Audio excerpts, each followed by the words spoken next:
What's happening, everybody?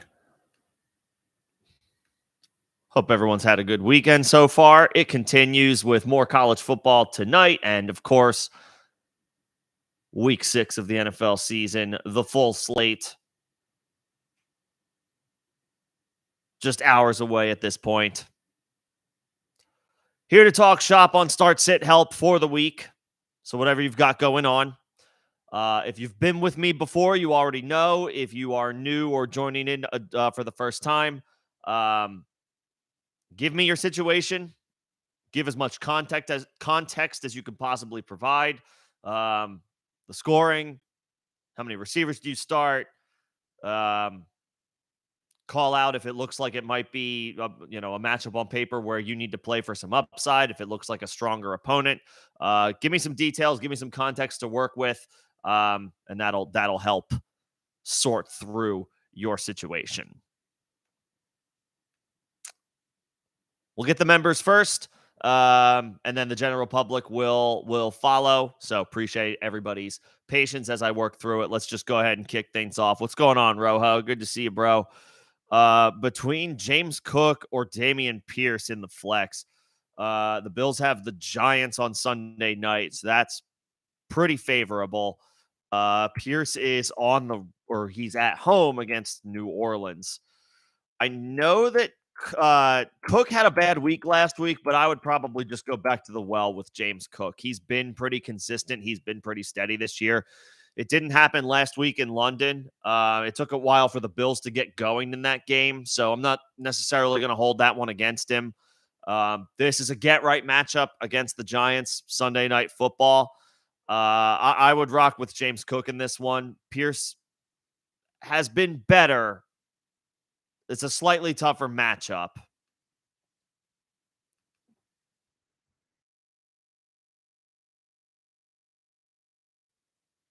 He's been more consistent. Rough start the first couple of weeks for Damian Pierce. He has been better the past 3 weeks.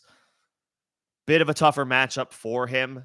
I think it's a with expected game script for James Cook against the Giants. I would just rock with him.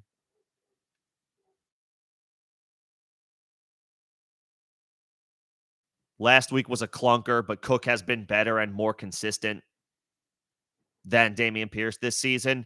I would ride that wave for one more week. I would go back to the well with James Cook if I have to choose between Cook and Pierce. Um, I would go James Cook. What's going on, Greg? Happy Saturday to you. Need an RB2, a flex, and 2 wide receivers. Um, I'm not starting Amari. Not without Deshaun Watson. You're starting. ETN has who the Jags have. They have Indianapolis at home. Kyron Williams has the Cardinals at home. Kenneth Walker is on the road against Cincinnati. I mean, you have to start 2 of those 3 running backs. I would ETN after. I don't think you can sit ETN after last week's performance. I would go ETN. I don't want to sit Ken Walker, but Kyron Williams is in a spectacular bounce back spot this week against Arizona at home.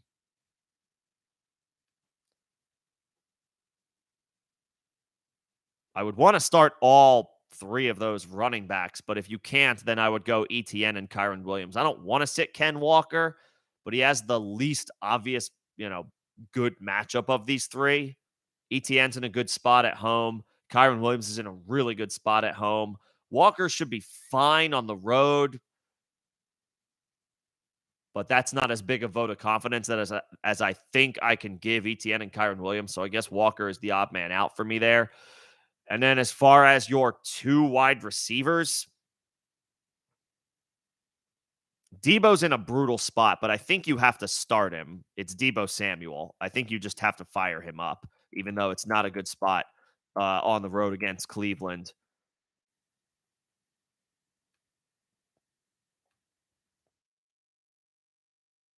I would probably just fire up Debo and hope for the best.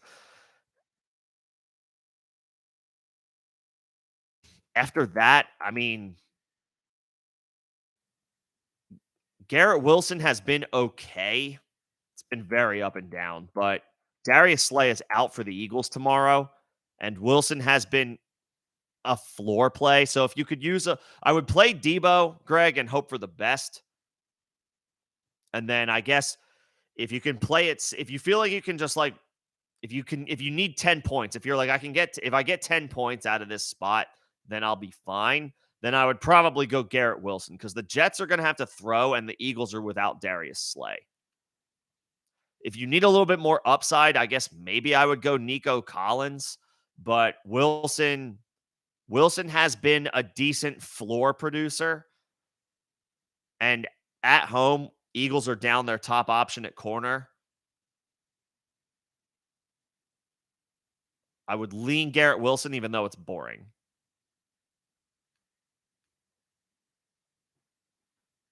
I would lean Garrett Wilson, even though it's boring.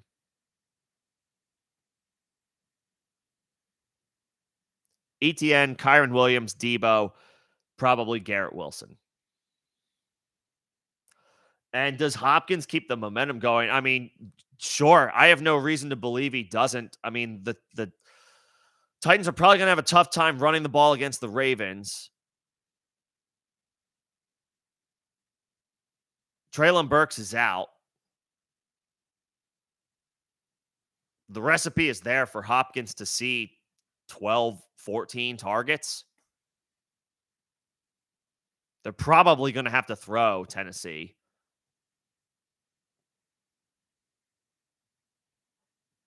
You know, obviously Derrick Henry is still, we've seen Derrick Henry. It's not as consistent as in years past, but we've seen Derrick Henry still produce Derrick Henry games this year, but it hasn't been every single week.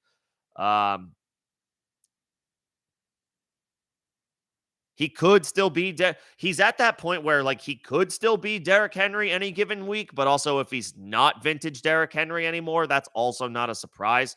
And in a tough matchup, you don't, in a tough matchup, you don't feel as confident about that. So yeah, I mean, throw the ball to DeAndre Hopkins to that end, to that point. If they're going to have a hard time running the football, tough matchup against the Ravens, I mean, they have to throw. They're down Treylon Burks. Like Hopkins is, I got to think he sees 12 targets rather easily.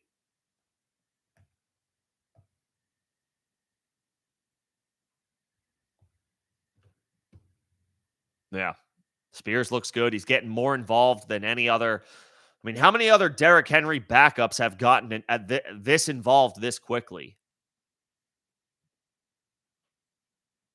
Spears looks good. That's the other thing. You know, whether Derrick Henry is playing well or not, Spears is going to be a part of what the Titans do on offense. And to the point of, you know, Treylon Burks being out, somebody else has to step up, you know? Why not Spears? And yeah, we can throw some love to Puka. The dude you know, 5 games into his career is a must start as a 5th round pick. Like if Puka's not in your lineup, what are you doing? You know, like that's incredible. That's incredible. 5 games into his career, even and with, you know, all world Cooper Cup back last week, still delivered. I think it was like 7 for 70 and a touchdown. So I mean, still a layup into your lineup. Ridiculous, man. 5 games into his career as a 5th round pick, and he is a must start in all fantasy formats. Yeah, Puka deserves all the love.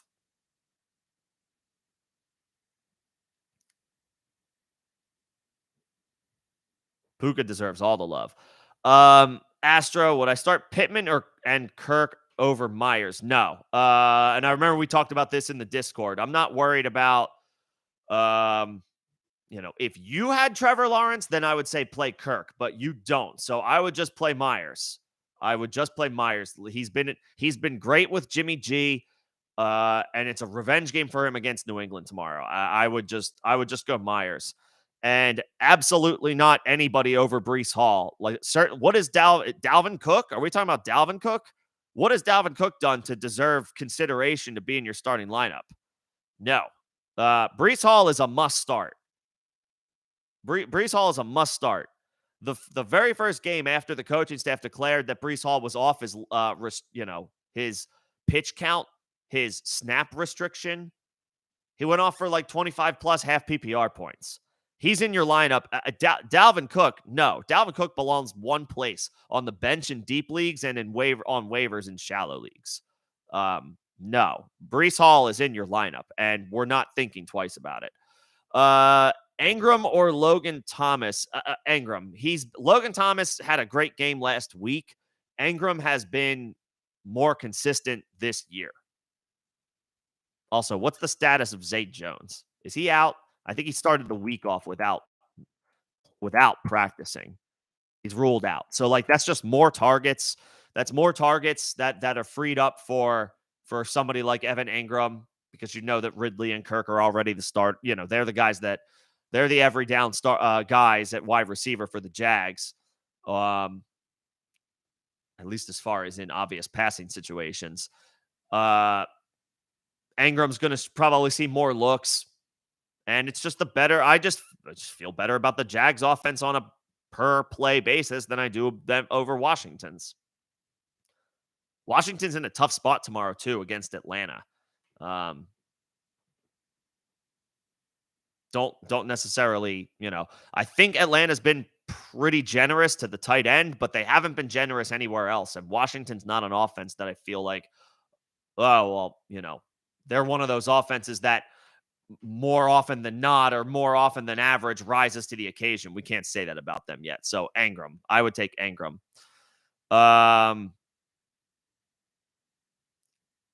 As far as Burrow, Goff, or Stafford, I mean, Burrow, right? He's at home. There's nothing scary about the matchup. He bounced back last week. He might get T. Higgins back, even if he doesn't. Jamar Chase proved last week he's good enough to deliver by himself and can carry Joe Burrow to a QB1 performance. Not that Burrow isn't ultra talented in his own right, but obviously Burrow's gotten off to a slow start this year. I think you saw your guy, you saw the guy you intended to be your QB1 this year have a QB1 week last week. I would just go back to him. He's at home. Nothing scary about that matchup.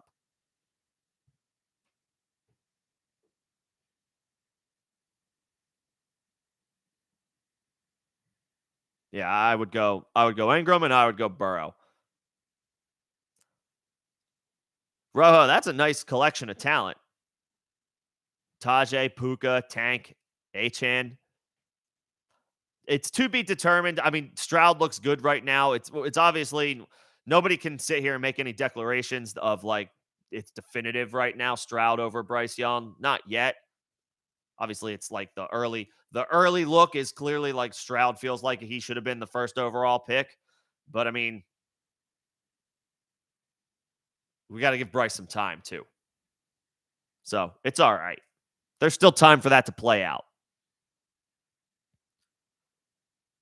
There's still time for that to play out. And it's a really strong return for Tony Pollard. Holy hell, man.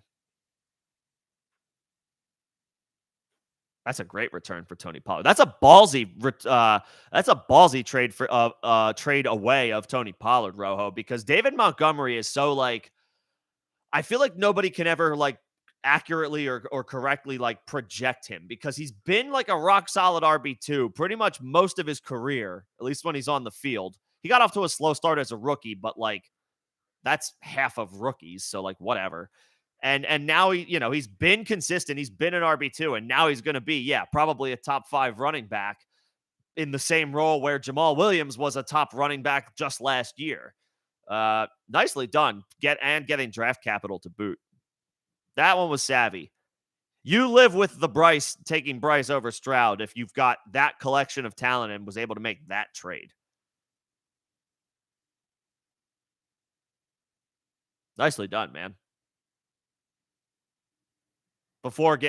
Whatever. So they take Gibbs, but still, it's like right now Montgomery is the guy you want to have, and then you can even think about trying to sell high on him in the offseason. assuming maybe Gibbs takes on an expanded role next year, if not, second half of this season.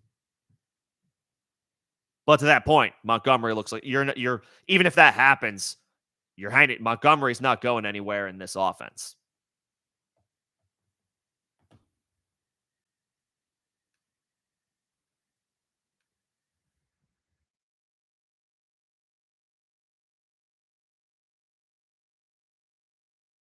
Good. Let's see. Where are we at? Is Keaton Mitchell a start? Keaton Mitchell is not a start. Keaton Mitchell is a speculative bench stash. He's just getting activated off of injured reserve. We don't know what his role is going to be. Aren't Justice Hill and Gus Edwards are both active. And it's not a good matchup. If there's one thing the Titans still do well, they're pretty good against the run. Like Gus Edwards is active, Justice Hill is active. I have no idea what role Keaton Mitchell is destined for. No, not a start. Not a start. As for T. Higgins, I would be looking to pivot off of him unless I have absolutely no other option.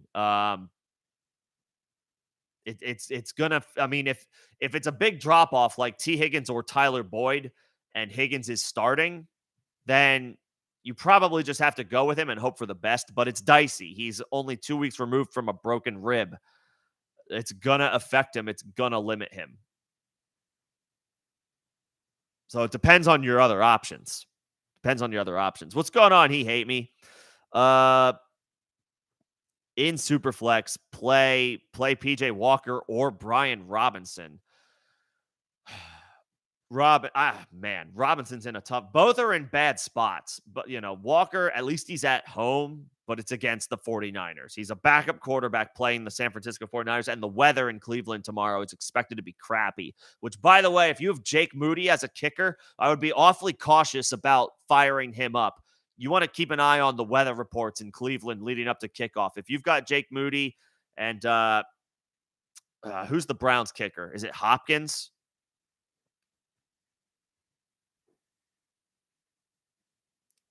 This is going to bother me now. Yeah, it's Hopkins. If you have Dustin Hopkins or Jake Moody, I would be awfully careful about that. Weather is expected to be rainy, sloppy, windy. I'll go ahead and pull up the latest from whatever the weather report is, but it's raining right now in Ohio or in Cleveland specifically. It looks like it's going to be raining a little bit throughout the game potentially. All right, we can look at hourly by now as well, so that's good. It's a 1 p.m. game, 1 p.m. East start. Yeah, 16 mile per hour winds, 18, 17, 18, 20 mile per hour winds, 15 to 20 mile per hour winds through kickoff. And throughout the game. If you have one of those kickers, if you have Jake Moody or Dustin Hopkins, you might want to consider alternative options. So with all that said, he hate me. PJ Walker's in a pretty gross spot tomorrow. Not only is the weather expected to stink, but he's got the toughest defense in the NFL to go up against as a backup quarterback. I just don't love that spot. At least we know with Brian Robinson, he's going to get the ball. And that's about like between these two, that's pretty much like where the difference is for me. I know that Robinson as a running back is going to get 15 carries and should be able to slug his way to like a floor play. I don't know how much we can necessarily expect from Walker having to go up against that defense in bad weather. At least Brian Robinson, it's a bad matchup against Atlanta, but at least he's in the dome. There's no conditions to worry about. I would probably just go Robinson. Like all things equal, when it's like a backup quarterback in a bad matchup or a running back in a bad matchup, like backup quarterback, bad weather, bad matchup, at least the running back, bad matchup, but dome, no conditions to worry about, no weather issues. I'll take the running back who I expect to get the ball 15 times and just hope for the best. I don't want to start PJ Walker tomorrow in Superflex formats. And Greg, yeah, that worked. Harris and Butker worked out. I'm telling you guys, field goals on Thursday nights, man, they happen in abundance more than your average game on Sunday or Monday. Those field goals on Thursday, the over usually hits. Let's put it that way. The over usually hits. Let's see. Where am I at? Drake London or Brees Hall? Like Brees Hall. Brees Hall's a must start for me. He's a top 20 option when like all running backs, all wide receivers, when you combine them all, he's a top 20 option for me. The Eagles are without Jalen Carter tomorrow. Yes, it's a tough matchup, but at home, we're firing up Brees Hall. He's a must start. He's in your lineup. It's kind of like a Puka Nacua situation from like 3 weeks ago or 2 weeks ago. Do I start Puka, or it was like you just got to start Puka? It's the same logic right now with Brees. The difference is you drafted Brees to be one of your dudes, one of your dogs, one of your guys that's going to carry you as a third, maybe fourth round pick. The time has come. The training wheels are off. The Jets took the pitch count off of him. Brees Hall is in your lineup. Brees Hall is in your lineup. I don't care who your other running backs are. If you have to put Jonathan Taylor on the bench, put Taylor on the bench. If you have to put Saquon Barkley on the bench because Saquon is, we don't even know if he's going to play on Sunday night, you are putting Brees Hall in your lineup. Get him in there this week, next week, every week. Every week that Brees Hall is active and expected to play, Brees Hall is in your lineup. He's in your fantasy lineup.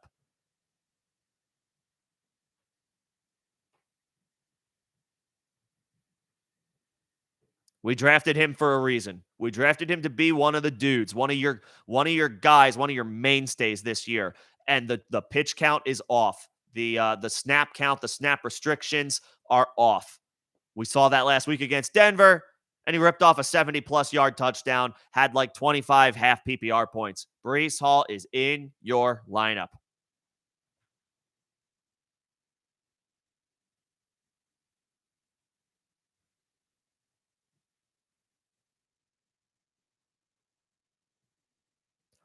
As far as Derrick Henry this week, I mean, if you have Derrick Henry, yeah, you're starting him. You just don't feel as good about him week to week. He's not as bulletproof as he has been in years past. And this is the Ravens are 5.5 point. I should say the Titans are 5.5 point underdogs. That's not again, at least as far as what how Vegas expects this game to be played out. That's not a good trend or expected trend of this game for Derrick Henry.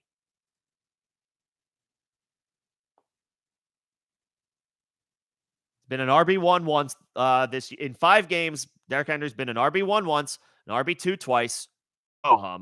But in 2 other games, he was outside the top 24 last week, and week 3 against Cleveland, it wasn't a bad matchup, but Derrick Henry's one of those dudes you fire up no matter what. He was, he had 11 carries for 20 yards.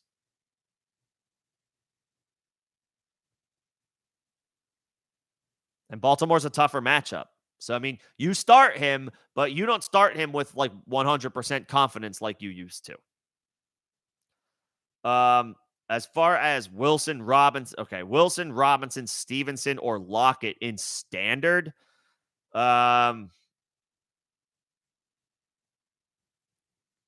Lockett's got the Bengals on the road. Stevenson's on the road against Vegas. Stevenson has been tough to trust this season. So it's hard to advocate for him. Robinson has been steady. Yeah, I don't think you can consider Stevenson. He has gotten worse every week since week 2. Tougher matchups, but he hasn't exactly blown the doors off even in good matchups. So I don't think he's on your radar.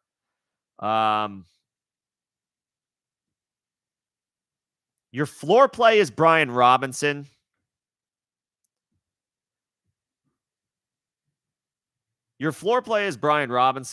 And I guess maybe your ceiling play or your boom bust play is Lockett. But like Lockett's been quiet this year outside of one matchup. Since it's standard scoring, I would probably just go Brian Robinson and hope for the best. He is your floor play. If you need more upside, if you need like an upside play, I guess you could try to, you can hope Tyler Lockett catches a bomb in a potential high scoring matchup with the Bengals. But standard scoring, Robinson is probably your like, he's not super safe in this matchup, but he's a decent enough floor play.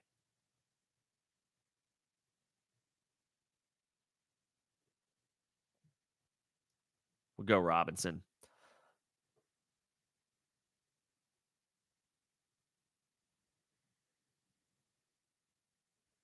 We'll go Rob. Yeah, would go Robinson as your floor play. Um,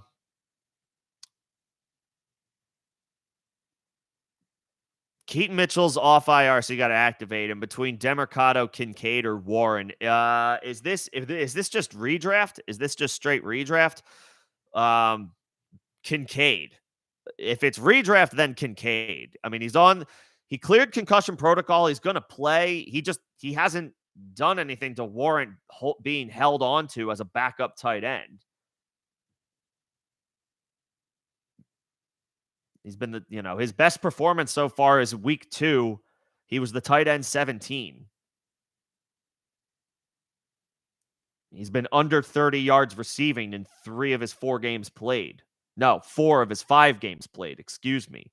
And he hasn't caught a touchdown yet. I mean, I don't know who your if this is redraft, I don't know who your tight end is, but it's not Dalton Kincaid. Just drop Kincaid. If you have any other tight end, you have no use for Dalton Kincaid in redraft. He's a drop. And I understand wanting to hang on to the running back depth.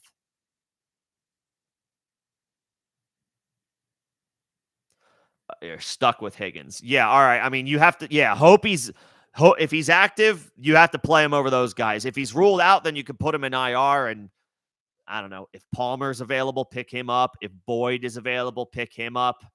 I would probably play those guys. I would probably play either one of those guys over Smith and Jigba, who we just can't trust right now, or Jameson Williams. Same story. We can't trust him right now.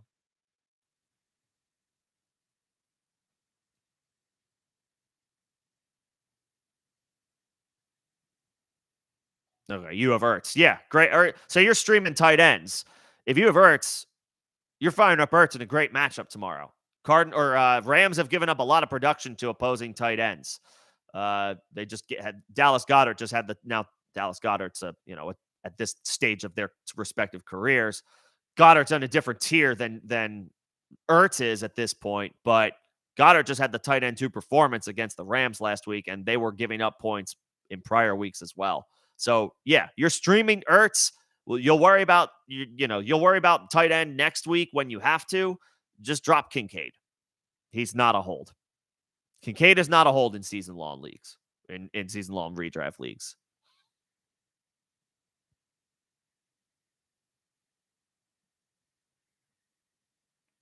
Oh, all right. My bad. All right. My bad. I went on a whole diatribe about like Dalvin Cook because I read it as like Cook has more. I read Cook and Eagles defense and thought, oh, Dalvin Cook. So James Cook. All right, that's obviously a much more viable option for you.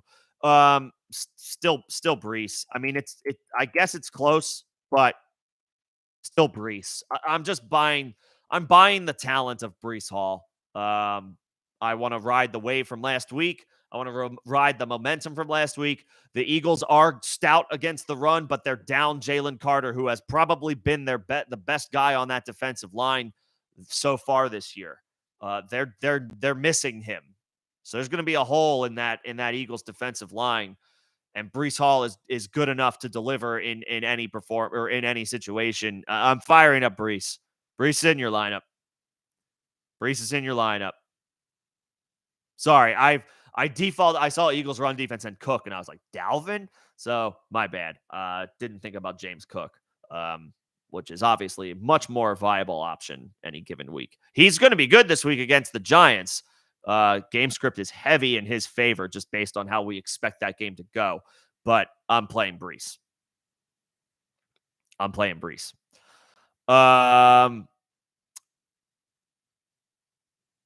Yeah, it's bad in Carolina. As far as Bryce Young, I mean, we're tossing this year. We're kind of flushing down the toilet as soon as we can in Dynasty, and we're just hoping that the situation around Bryce Young is able to improve at least a little bit next year. whether that's in the form of offensive line help or another weapon, somebody that they can kind of hitch their wagon to a little bit more long term than Adam Thielen and DJ Chark and Chosen Anderson. Is he still there? No, he's gone. He's not there anymore. He's in Miami. Uh, yeah, and Miles Sanders, who he's okay. He's missed time. He's hurt. He's, in and out of the lineup, whatever. It's not a great situation for Bryce right now. It's tough to win it. It's tough to come through in a situation like that. We'll reassess whether it was definitively Stroud having to be the pick. We need another year or two, Need another year or two. Trade question. You traded Saquon, Godwin, and Ingram for Jefferson and Ferguson. So Jefferson is obviously out for the next month with this hamstring injury, and they're going to reassess him at the end of this 4-week period. So we don't know. I don't think it's definitive that Justin Jefferson is going to be back after the IR stint. But you have Pollard, okay. You have Kyren Williams, good. You have Kamara, good. Keenan, Puka, Myers, good. Laporta's questionable tomorrow, but on the whole, good. For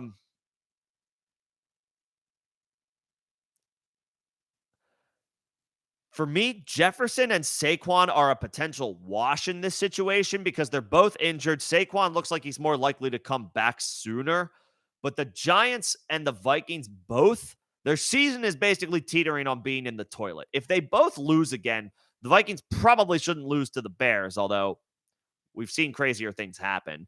The Giants will not beat the Bills on Sunday night with or without Daniel Jones, and Daniel Jones has already been ruled out. I mean, if the Giants are 1-5, Saquon could, and I talked about this on Thursday. If anybody else happened to come hang out on Thursday ahead of the Thursday night game, it's not inconceivable that Saquon sees the writing on the wall, already picked up a high ankle sprain that forced him to miss a month this season. Now the Giants season is all but over 6 weeks into the year, sitting at 1-5. The best they can do at this point, even if they go 500, they're still a 6-win team, 7-win team. That's not a team that's making the playoffs. Saquon could conceivably say, I can get more money next year. I just need to preserve myself and make sure I don't get hurt. The same thing could happen, though, with Justin Jefferson. If the Viking season spirals out, the team might just say, well, we're not going to put our superstar, our young superstar receiver back out there in meaningless games, having suffered a soft tissue injury. So let's call those guys a wash. I'd rather have Godwin and Ingram than Ferguson. You have a strong core, good running backs, Pollard, Kyren, Kamara, really good wide receivers, Keenan, Puka. Like, your team is good. I'd ultimately rather have the side that you gave away. Now, we'll see what happens. If the Vikings beat the Bears on Sunday, if they can find a way to get a little bit of momentum, they have a reason to bring Justin Jefferson back for the stretch run, then that's huge. That's huge for you. But Godwin has been decent. We expect Saquon back here in the next couple of weeks. And Ingram's been pretty consistent. I mean, as far as tight end production goes, Ingram's been pretty steady so far this year. I'd rather, objectively, 1-for-1 straight up, I'd rather have him than Ferguson. But we'll see. It all hinges on what, the future of Saquon and Jefferson, which I think it's fair to say both of them are kind of murky for the rest of the season. So, it's a TBD, but I would, prefer to tomorrow, be able to fire up Godwin, or at least have that as an option. But it's a good team. I mean, it's still a good squad. There's lots of good talent. What's going on, Fortune? Good to see you, bro.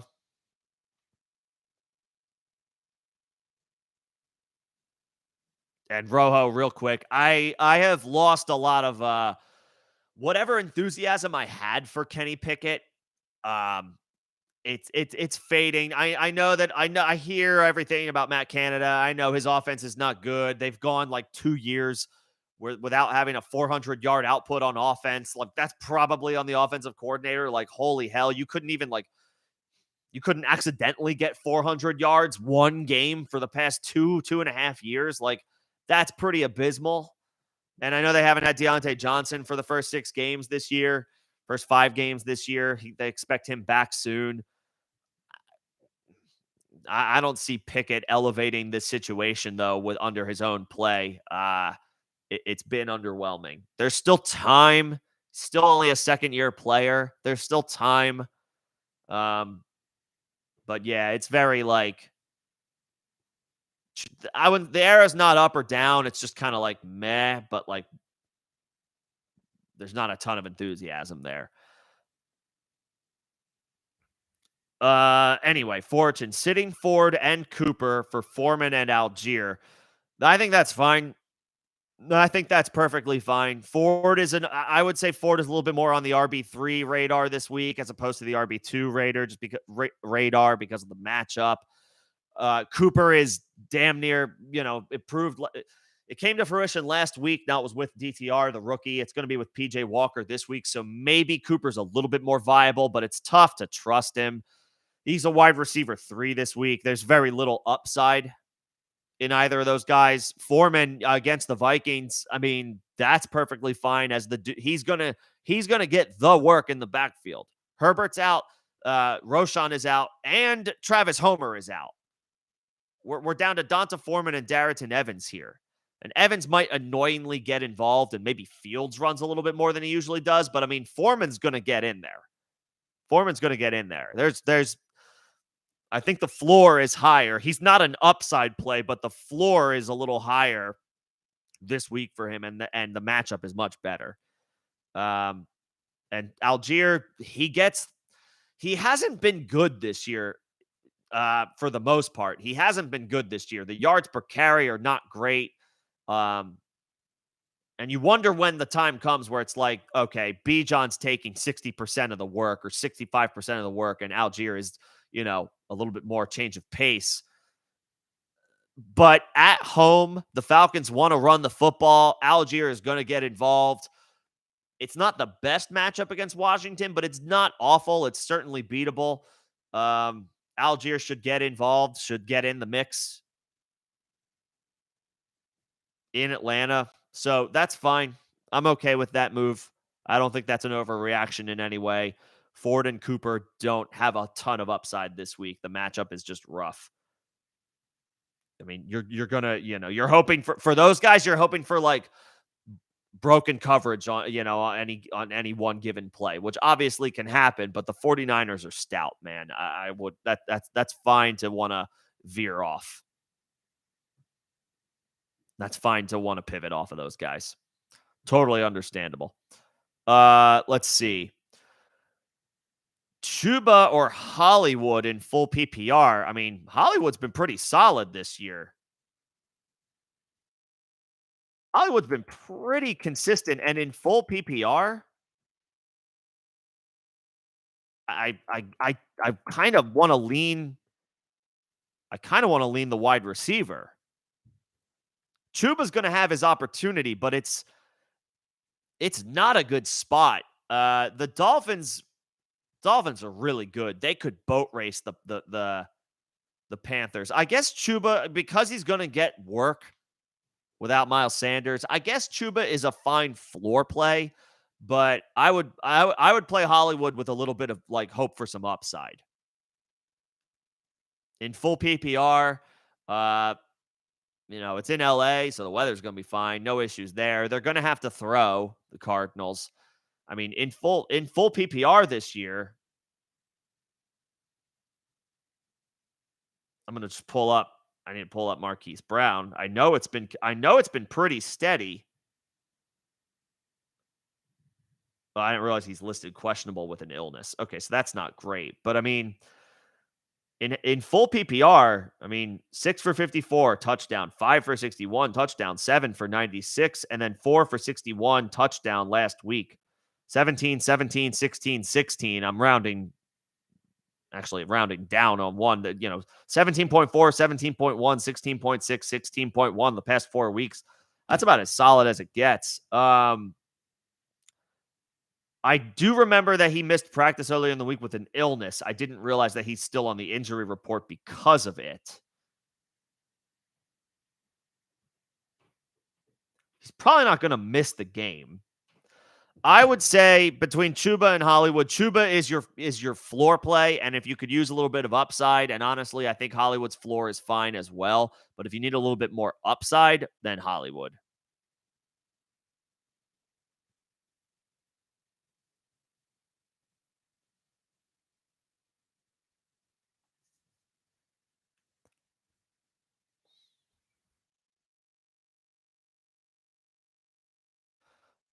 Let's see. Pick one for the flex: James Cook, Zay Flowers, Chris Godwin in full PPR. Even though it's full PPR, I think I lean the running back here. Flowers is in a really good matchup. And, it's probably something of a get right week for the Ravens. They dropped the ball a ton last week. 7 drops, not good. You figure the law of averages, whatever, they get that sorted out. They get that fixed this week. So Flowers is in a good spot, in a good matchup, but I think it's a get right spot as well for James Cook. He didn't have a great week last week, but he's been pretty strong this year. Nothing scary about the matchup against the Giants. You expect the Bills to handle their business in that game. Um, I would lean Cook. I would just go the running back who I am pretty sure is going to get the work. He's going to get touches.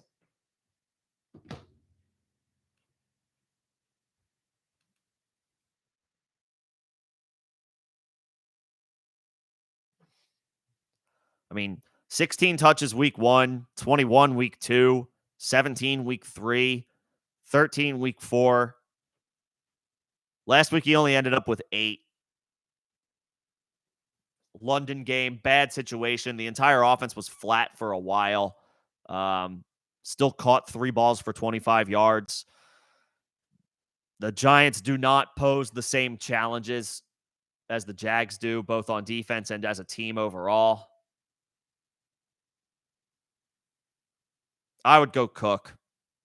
I would take Cook's floor. I would take Cook's floor over those wide receivers.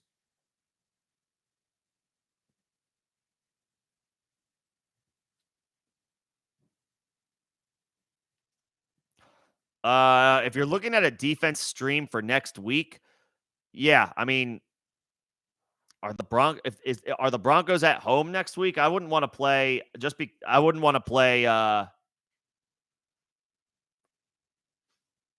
if the Broncos are at home, I'm not as enthused about the Packers as like a defense stream. I would have to take a look at the matchups. Haven't quite looked at the week 7 defense streams yet.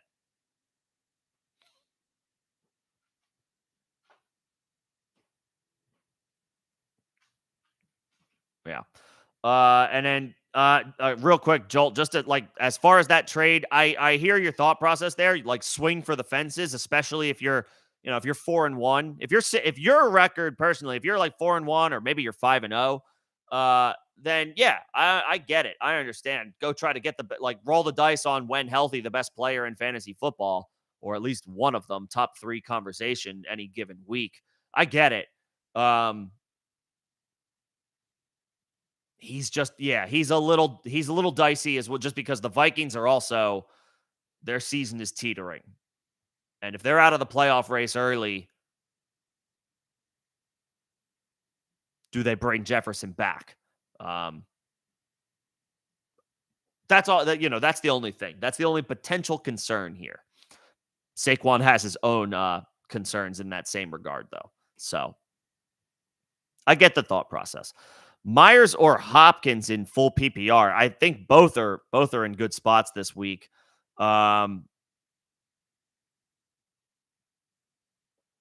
Man, Myers has been awesome with Jimmy G, but I think I would probably go Hopkins. The Titans are going to have to throw against the Ravens. They're 5.5-point underdogs, so that indicates that's game script that is in Hopkins' favor. He blew up last week in a good matchup, 8 for 140. Up to that point, it had been a little bit more challenging for Hopkins. Um, but I would expect 10 to 12 targets for him easily with Traylon Burks out. I would say Hopkins is your floor play, but if you think you need upside, then maybe go Jacoby. He's been pretty strong with Jimmy G, and it is a revenge game against the Patriots. Myers probably has a little bit more upside than DeAndre this week.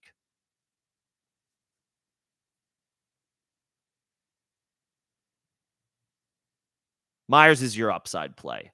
I tentatively think Hopkins can give you a safe floor play, but if you think you need upside, then maybe go Myers. As far as and then Dak or Goff. Uh, Goff is on the road against Tampa Bay. That is a tough spot. Dak is on the road against the LA Chargers. That's not a tough spot. Dak, the matchup is much more favorable for Dak. I would say higher chance for points to be scored in that game, in that matchup. The Chargers defense is not very good. Whereas Jared Goff's opponent, the Tampa Bay Bucks, they've been pretty solid. And Goff has not been as good on the road as he has been at home. I'll take Dak in LA against the Chargers. Should probably be a home game for the Cowboys. Let's be real. And there's nothing scary about the Chargers defense. Like, keep in mind, the Cowboys, they have their training camp out in LA, in California. It's in Oxnard. In California, there's a big influence here. There's going to be, I would think there's a bit more of a potential home field advantage for the Cowboys than certainly is the Lions this week. I would just say I would go Dak. Better matchup, probably better situation, conditions, all that good stuff. I would go Dak over Goff.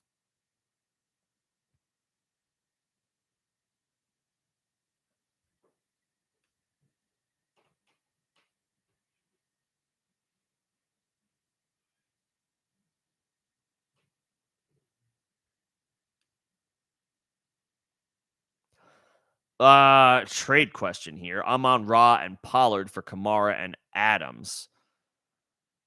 I mean, it looks pretty fair.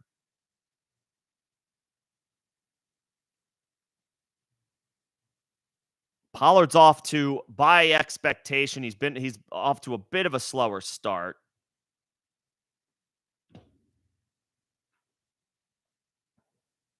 I guess I'd rather have Adams than Amon Ra.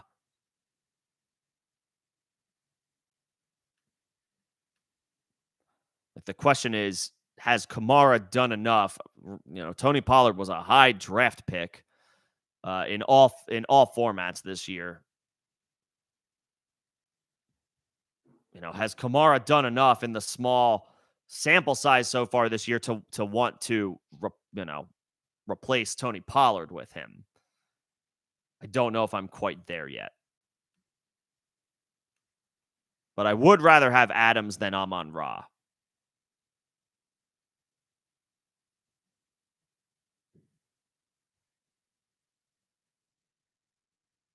Even though it's close.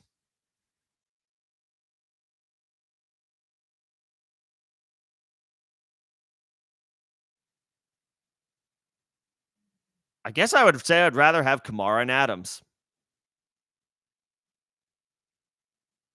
I still think Kamara is a bit of a sell high.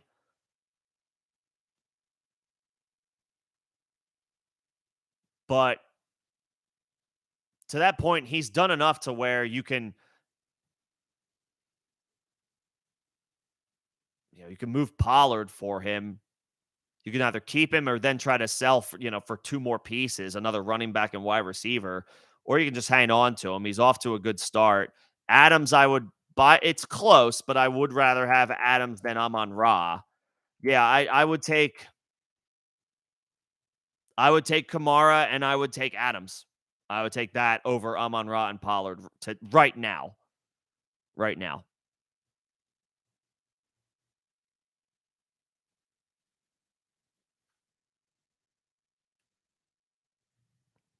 Yeah, the Kamara and Adams side. I would prefer the Kamara and Adams side.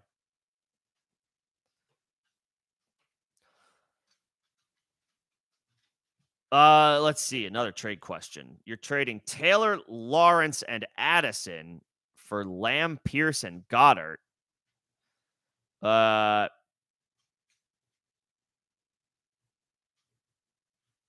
I mean, if you're happy with it, you kind of laid it out there. You could use a tight end. Um, I mean, if you can absorb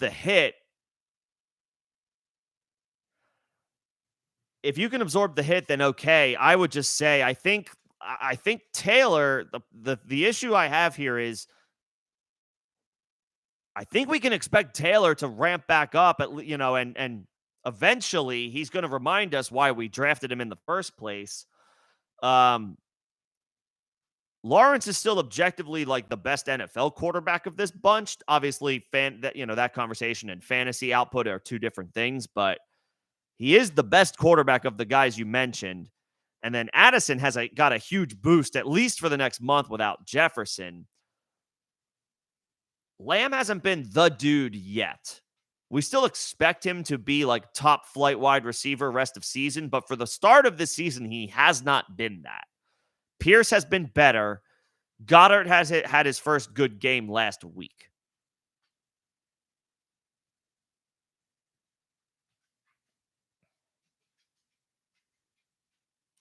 If you're happy with it, then okay, sure. But this would give me some pause because Addison just got you know, Addison is stock up on him right now. Taylor stock up. Even if he doesn't have a good game this week, we're expecting his reps and workload to increase for the rest of the season now. Um, he just needs to get into a rhythm. He's healthy. He's got the new contract. The Colts are going to feed him the way that they fed him when he was the top pick in the draft last year, especially now with Richardson on the shelf for the next month. I would have a little bit of. I'll admit if you are good with it, and you say yourself you'll take all things considered, all these components. You need a tight end. If you're happy with it, then sure. What you're giving up gives me some pause. I'll be honest. What you're giving up gives me some pause. I don't want to give up on Taylor just yet. Like I think we've yet to see the best of what Taylor can contribute this year. We haven't seen that yet. I think that we can still. I think right now that he's back, the contract is signed, the first game is under the belt. Shane Steichen, the head coach, headed himself this week. Taylor's going to see an increase in workload, an increase in reps.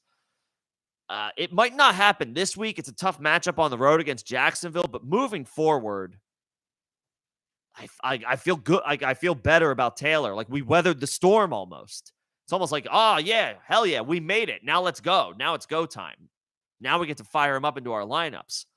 Like hopefully by next week, it's like, okay, we need to put him in there.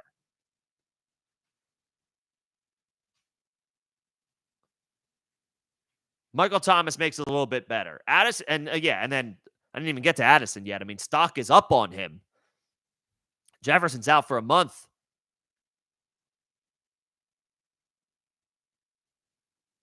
Jefferson's out for a month at least. I think you're giving up a lot just to upgrade to Dallas Goedert. If you were upgrading to, I'm not going to say Kelsey because that's unrealistic, but if you were upgrading to Hawkinson or Kittle, maybe even Laporta, who has been pretty good this year so far. Even Mark Andrews is probably out of this conversation as well. But outside of 1 week, he's been good, not great. He's been really good for the purpose of end production. But then it'd be a little different. But Goddard, I like Goddard. I like him a lot. But other than last week, he has not done anything. So I feel like you want to upgrade a tight end. Totally understandable. Feels like a lot to give up for a guy that's had one good week.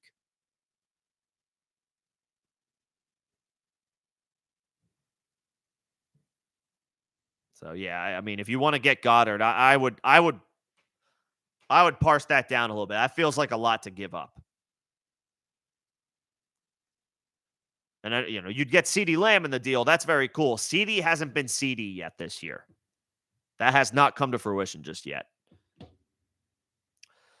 Uh Mike Pittman or Gabe Davis. I'm riding the Gabe Davis train, I guess until he doesn't score a touchdown next. I mean, I think he's the wide receiver 19 or 20 on the season. Gabe is. I mean, a guy who's a wide receiver 2 through the first month plus. I think I got to go back to that well. Like, yeah, the Bills might not. The Bills are probably not. All they need to do is show up, pretty much. To beat. No offense to the Giants, but just like the Bills, just need to pretty much show up, and at home, even against inferior opponents, they've proven the Bills have shown they'll keep their foot on the gas. They're not afraid to keep. If they're beating you 27-10, they're not afraid to score 2 more touchdowns. I think I would go Gabe. And then I did get this one earlier. Sorry if you missed it. I would go Ingram over Logan Thomas. Thomas had a nice game last week. In a good matchup by the numbers this week, but everything else for Washington looks pretty dicey matchup wise. Whereas Ingram has been consistent. He's been steady this year. Zay Jones is out once again. The Jags are back home. They're in Jacksonville. No more London trips. Not that seemed to bother Evan Ingram. He was solid over there. At home, no Zay Jones for Jacksonville. Lawrence is playing better. I would go Ingram. This week over Logan Thomas. Thomas had a nice game last week. The whole for Washington's offense down in Atlanta.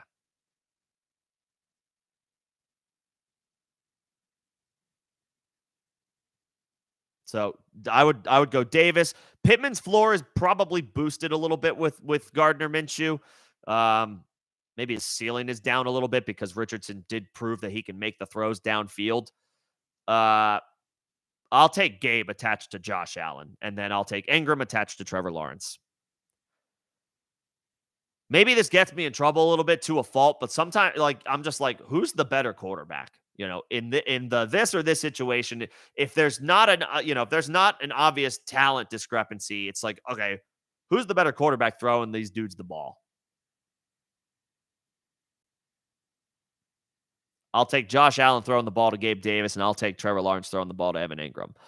Would I trade Wilson for Pittman and Cooper? If you can get that 2 for that 1, I'm fine with that. Yeah. I'm okay with that. Wilson's been he's been a floor play this year, so I guess it's been a little bit better than we were all thinking doomsday scenario when Rodgers went down, and obviously the ceiling completely disappeared for Garrett Wilson. But if you can get 2 pieces, or to that point, if you can get 2 pieces for him,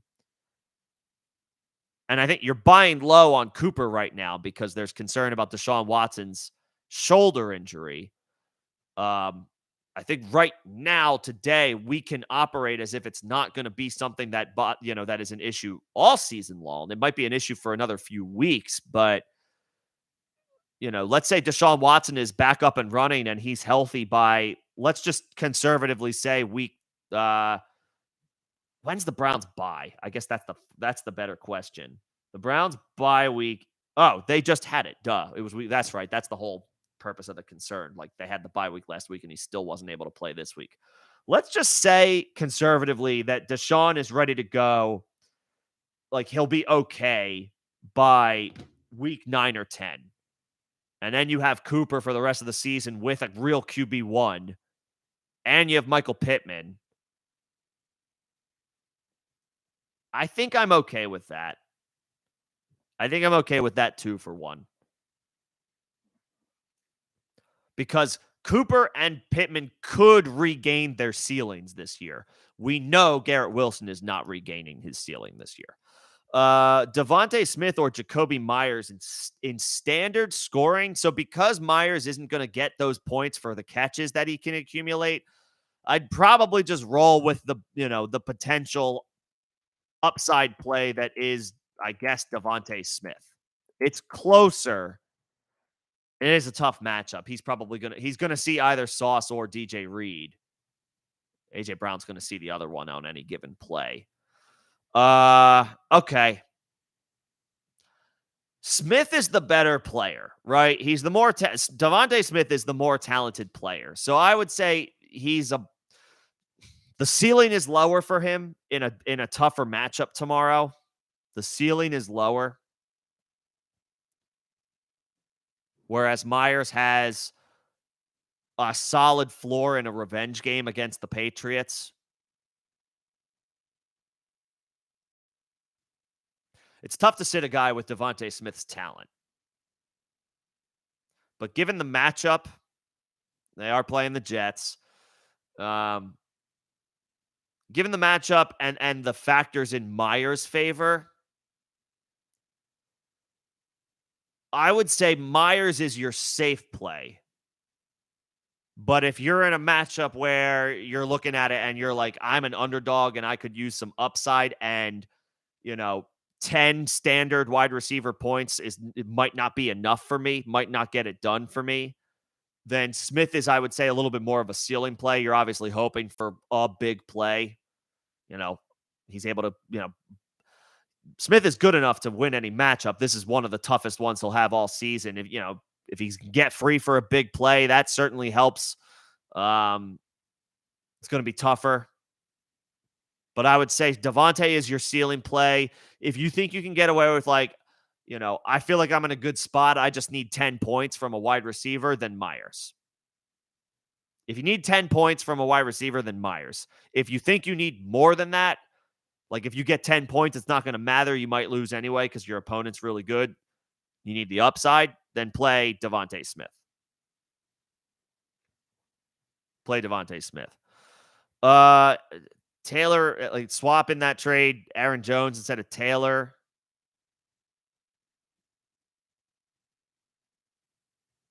Or Taylor for Aaron Jones and one of those guys. Sure, that's a little bit more palatable. I still really like Taylor. I was in the boat all offseason I was pro Jonathan Taylor, and I was maybe a little too bullish on him. Without having knowledge that he'd be placed, that he'd missed the first 4 games of the season because of the whole whatever combination of ankle injury and contract dispute that you want to, give credit to that situation to. I want to see Jonathan Taylor before I trade him. I do. I want to see Jonathan Taylor before I trade him. This is a guy who was the overall RB1 2 years ago. And he just got paid. He just got his contract. We just got the report this week that Taylor's reps are expected to be increased this week. Now, that might not mean an RB2 performance this week, but it puts us one step closer maybe next week to where it's like, okay, he's a must start in my lineup now. I just don't want to move Taylor yet. That's me personally. If you have a glaring hole at tight end and you think Aaron Jones and Kittle is a good return for Taylor and you're comfortable with that, I won't stop you. I won't tell you not to make the deal. For me personally, I want to see Jonathan Taylor before I trade him. And I was a guy who I've been in on Jonathan Taylor since the offseason, so I might have a little bit of bias here. I want to believe in Taylor. So I'm not as bullish on trading him just because we haven't seen much of anything yet. I'm still willing to let that cake bake. Trade Laporta for T. Higgins. That's an interesting exchange. Going from Laporta to Logan Thomas today, right now, is a big downgrade. And so that has to be taken into account. Yes, acquiring a guy with the upside that T. Higgins has is tantalizing, but Laporta has been a top 3 or 4 tight end so far this year. Yeah, he's on the injury report, this week. We don't know if he's going to play. He's been a top 3 tight end this year. I think I say no. I would just cut Logan Thomas and pick up another. Well, don't do that for Laporta's on the injury report. If Laporta can't play, then you play Logan Thomas. But I don't think I would do that. Higgins has one game this year, and we've seen him be a top 15 wide receiver for the season, but Laporta's been a top 3 tight end, and that's tougher to find.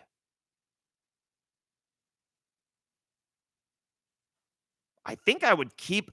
Man, I love T. Higgins. This sounds like, this sounds crazy right now, given, what the expectations were for these guys coming into the season. I would keep Laporta.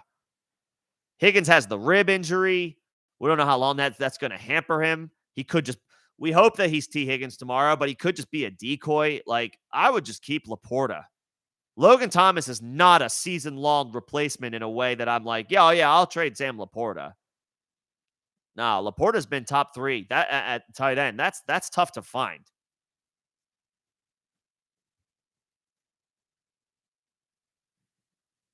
That's tough to find. Tougher to find anyway. Pick one guy for the flex in half PPR. Flowers, Collins, or Moss. Flowers. Better matchup. Moss, we're expecting a decrease in workload for Zach Moss this weekend moving forward with the Taylor signed his contract. He got back in the mix last week. I know it was the Zach Moss show last week, and he's not going away, but once I saw that, Shane Steichen said the report, I forget if it was yesterday or the day before, Jonathan Taylor, we're going to, more reps, more work. The workload is about to increase, which makes all the sense in the world. They just extended him. They just re-signed him. They gave him the money. They're gonna give Taylor the football. Maybe Moss continues to mix in 7 to 10 times tomorrow. I'm not riding that. This is not a wave from last week that I'm riding. I would go Flowers in a good matchup. The Titans have struggled to defend wide receivers this year. Nico probably has to see. He's got New Orleans. He's gonna have to see Lattimore. Nico's gonna have to see Marshawn Lattimore tomorrow. That's a tougher matchup. That's a tougher spot. Flowers. I would go Flowers. As far as Laporta versus Goddard, I would play he's on the Laporta's on the injury report. I would probably just play Goddard. I would probably even if Laporta is active, it's a tough spot tomorrow. And I guess to that point, Emil, you could play Logan Thomas tomorrow, but I would still keep Laporta. Tomorrow, if you want to pivot off Laporta, he's on the injury report and it's a tough matchup on the road. If you want to pivot off of him, that's fine. I'm okay with that, but I'm not moving off of him. And then as far as Laporta versus Goddard, to that point, it's a good matchup for Goddard against the Jets. One of the few one of the few advantageous matchups, like when going against the Jets defense. Laporta's on the injury report. I would probably just go Goddard. He had his first good game last week. Maybe let's ride that wave.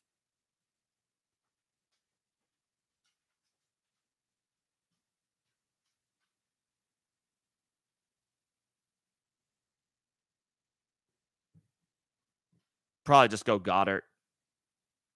So Flowers for the flex. And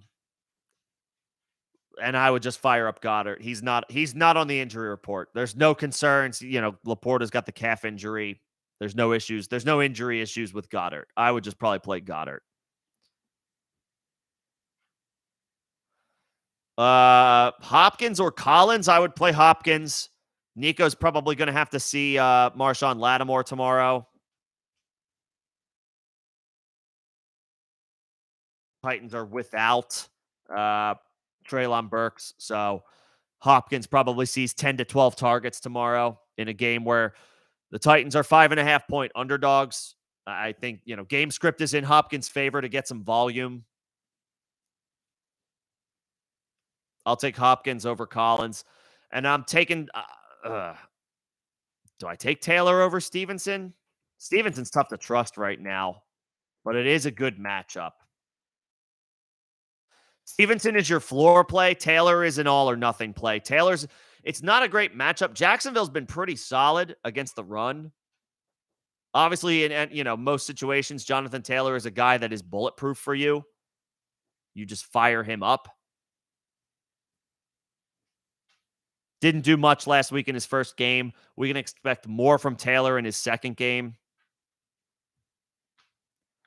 Taylor is the more talented player than Ramondre Stevenson.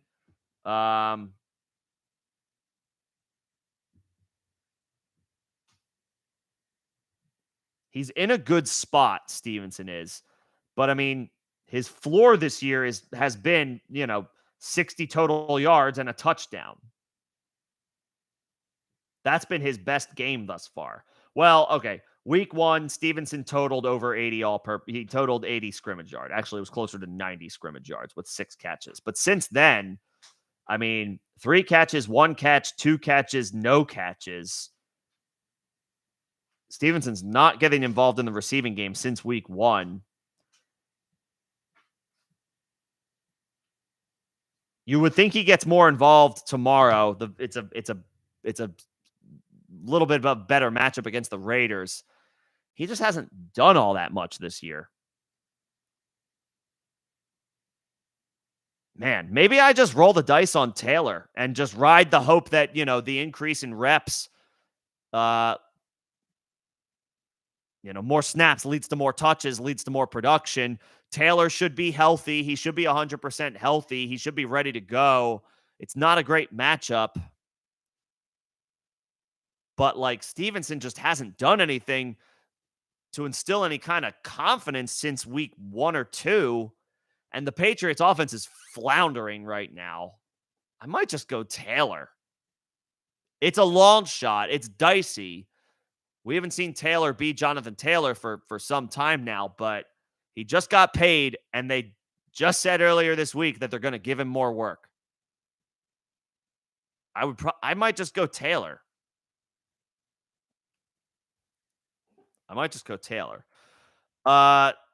Between Hopkins and Ayuk, this one's tough. In a vacuum, you just go Ayuk. He's at this stage of their careers, Ayuk is the more reliable player. But it is a tough matchup in bad weather tomorrow. It's going to be rainy and windy in Cleveland. So that kind of sucks. Whereas Hopkins is going to be playing somewhere in London where it rains a lot there too. Are there any concern? Where are they? Is it Tottenham Stadium? Where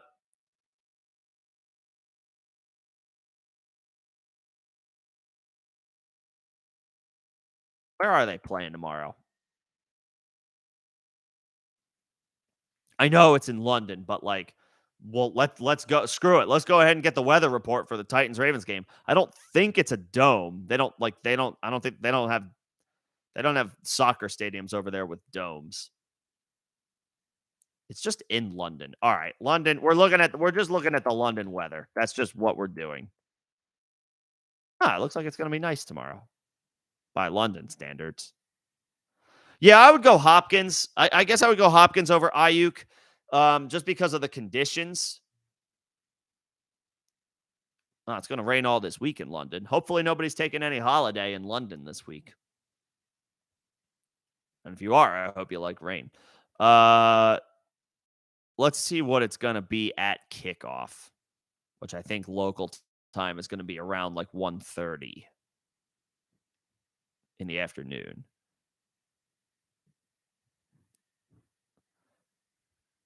It's going to be nice in London tomorrow at kickoff. 50 degrees. Well, as far as football weather goes, 50 degrees, 10-mile-per-hour winds, no concerns there. I would probably play Hopkins. I would probably play Hopkins over Ayuk. Any other week, we're playing Ayuk, but the weather stinks. It's going to be rainy. It's going to be windy. Cleveland's got a pretty good defense. Could be a slop fest tomorrow. We could be looking at floor plays for everybody other than Christian McCaffrey. Yeah, I would play Hopkins. He should see 10 to 12 targets, and there's no bad weather in London, at least for the game. Ayuk's going to be playing in bad weather, most likely.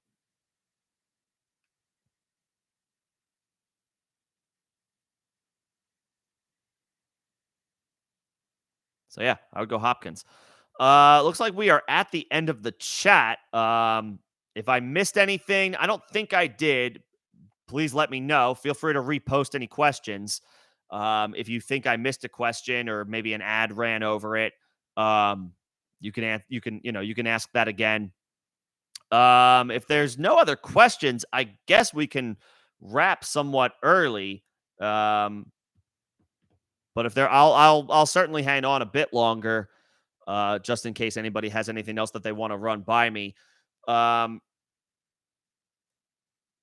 I can run a stream tomorrow if that helps. I would usually fire it up around 11 a.m. Eastern. There is the London game tomorrow, so if you guys prefer to watch that, I can leave that spot open. But if anybody needs start sit help or wants it closer to kickoff, I can look into firing one of those up. I can fire a stream up. I usually leave the spot open, and you can hit me in Discord. You can hit me in Discord with any questions. I am around for the duration of the London game. And we can talk through things over in Discord if you prefer that.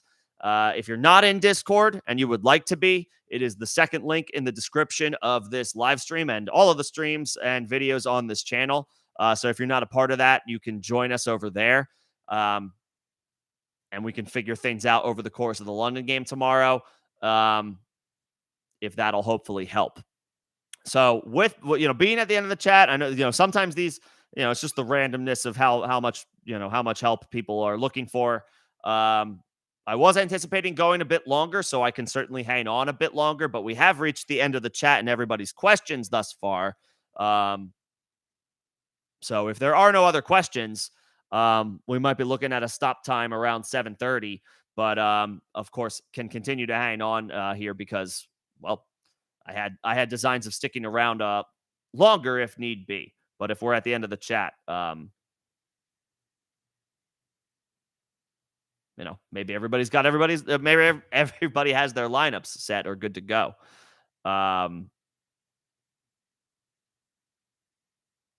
This week. What's going on, Xavier? Good to see you, man. Okay, so the week. So the week 7 stream, you just want to grab a guy or a defense for next week. The I guess arbitrarily, the Browns, they're just a better defense. They're just a better unit. I don't love starting defenses on the road unless they're the bulletproof options, the 49ers, the Cowboys. Well, maybe not the Cowboys when they're playing the 49ers, but generally speaking, the Cowboys are pretty bulletproof. The Eagles are pretty bulletproof. The Chiefs are looking bulletproof at this point on defense, which I don't think anybody saw that one coming. I don't love starting defenses on the road. I would rather find like an average matchup with a defense at home if I just expect that team to win the game. So, just looking ahead to next week's schedule, we can go ahead and do that.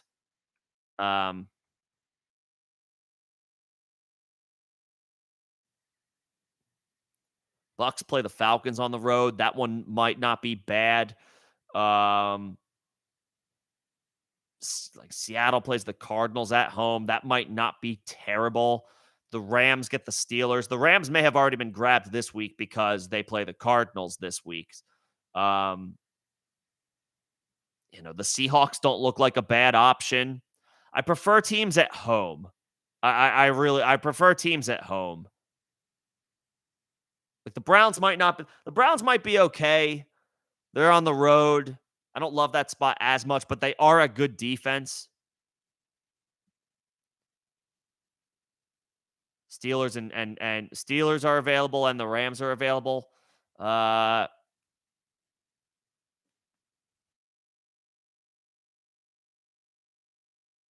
I don't hate the Rams at home against the Steelers, just because they've been, the Steelers' offense has not been great, although maybe they do get Deontay Johnson back.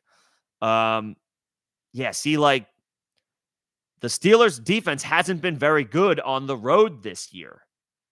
They got 4 sacks against Vegas. 4 sacks, 4 sacks, 3 interceptions. That's pretty good. That's pretty good. They gave up 18 points, so obviously you lose a little bit there. But Stafford is playing better ball right now than Jimmy Garoppolo is. So I wouldn't necessarily set that one in stone. They've been pretty good, but they haven't been great. Like they've had their good weeks, they've had their down weeks. Although I guess they're objectively better than the Rams. I guess if Pittsburgh is available, then maybe just maybe just grab them and hope for the best. Maybe just grab them and hope for the best.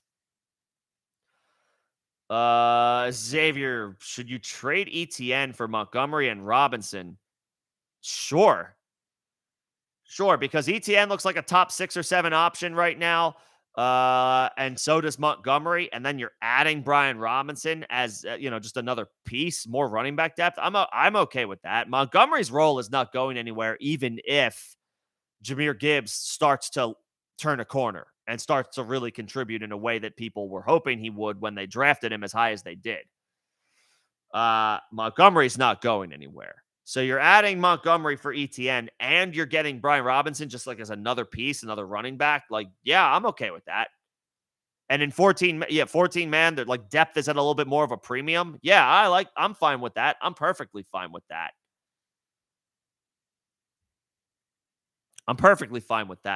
I will say, I mean, their defense is fine.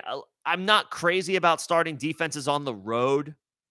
And Tampa hasn't been terrible this year. They've been, I think the Bucks have been a little bit better than people expected, at least to start the season.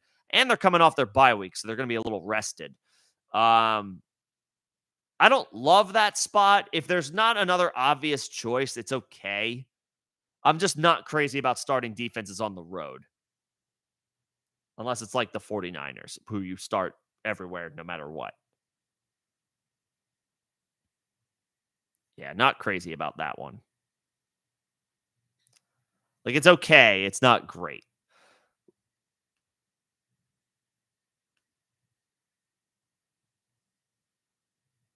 I would put them, they're like a top 15 option, maybe on the inside of the top 15, the Lions defense is, but it's like not a great.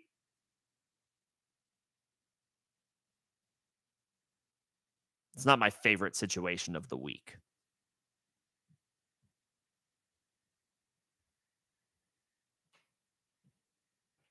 Like Atlanta at home against Washington. Atlanta's not as good of a defense, but they're at home, and there's nothing scary about the Washington offense.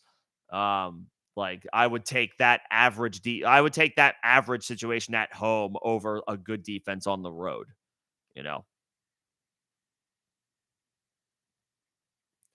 Lions are Super Bowl bound, bro. I mean, they look really good. We'll see about that. That's a tough. They have, I mean, they're third or fourth best in the conference. So they're in the conversation. I can't put them over the 49ers or the Eagles yet, though. But we'll see. Who would I trade to get Justin Jefferson?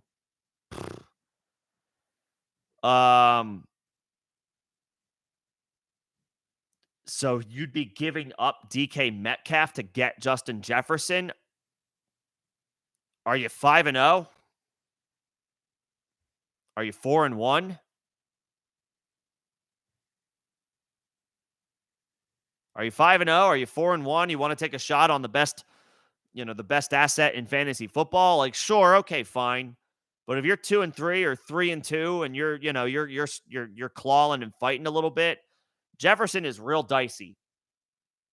You're not going to have him for the next month, and we don't necessarily know if he's going to be back that very first week after being eligible to come off of IR. We don't know that yet. Jefferson is guaranteed to miss weeks 6 through 10. Then there's only 2 more games that the Vikings have before their bye week. In that stretch, they play the Bears tomorrow. Then they play the 49ers at home.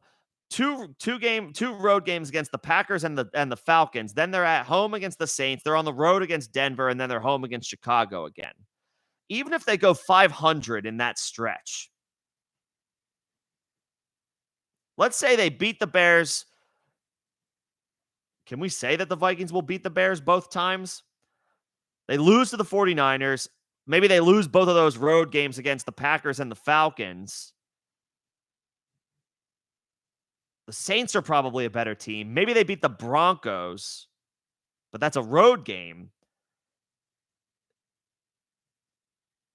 Like, the Justin Jefferson painting the picture I'm trying to paint here is he out for 6 more games or is he out for 4 more games or 6? And is it going to matter? Is Justin Jefferson's season going to matter if the Viking season is done by then? Like, through 12 weeks,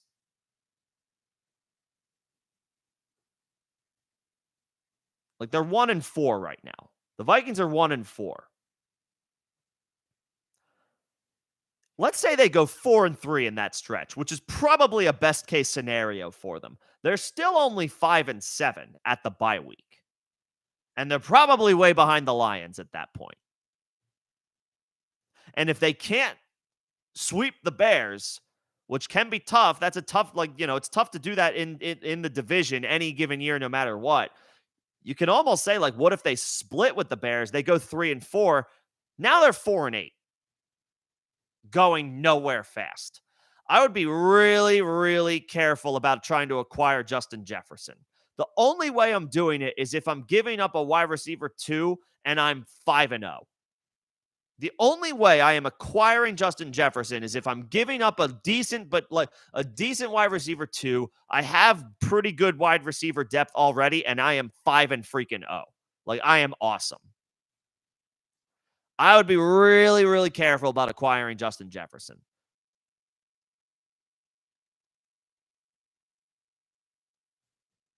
So I'll just go ahead and say it. If I have to give up DK Metcalf, the answer for me, I kind of talked myself into it. The answer is no. No, I'll keep DK Metcalf. The Vikings season is teetering on the brink. If they lose to the Bears tomorrow, which is not out of the realm of possibility. The Bears have won 2 games in a row, and the Vikings are 1-4. They're not that good. The Bears aren't good, but neither are the Vikings. If the Vikings win, or if the Bears win tomorrow, they beat the Vikings at home. The Vikings are 1-5, facing the 49ers and then 2 road games. They're done. They are done. They are done if they lose tomorrow. Maybe they won't. They probably are better than the Bears. I don't know that because they're 1-4. All this to say, if you're thinking about buying low on Justin Jefferson, be very, very careful. It is not out of the realm of possibility, Xavier, I see you brought it up. It is not out of the realm of possibility that Justin Jefferson gets shut down in a lost year for the Vikings. Soft tissue injury, hamstring injury, guaranteed to miss the next month. Not guaranteed to just automatically be back in week 11. And then week 11, week 12, then it's the bye week. They could just hold him out those 6 games. And then what if the Vikings are 4 or 5 games under 500, which they will be even if they go 500 over the next 6 or 7 games? It is dire straits for the Vikings right now. And there's no reason to rush Justin Jefferson back on the field if their season is over. If you are 5-0, if you're 5-0, I'll throw 4-1 in there. If you've got a loaded roster, maybe you had some bad luck one week and you took a loss. If you're 4-1, you're 5-0, your team is loaded, you're killing it, you're scoring lots of points, you have assets in excess, you've got good players on your bench, and you can give up one of those guys the team who has Justin Jefferson right now is in desperate need of just like a contributor of any kind. And I've got 4 wide receiver twos because I drafted really well, and I'll give up one of those wide receiver twos to take a shot on Justin Jefferson. All right, fine. You're 5-0. You've got the assets. You can afford to try to roll those dice. Otherwise, I don't think I'm doing it. I don't think I think I am not touching Justin Jefferson if that's not my situation.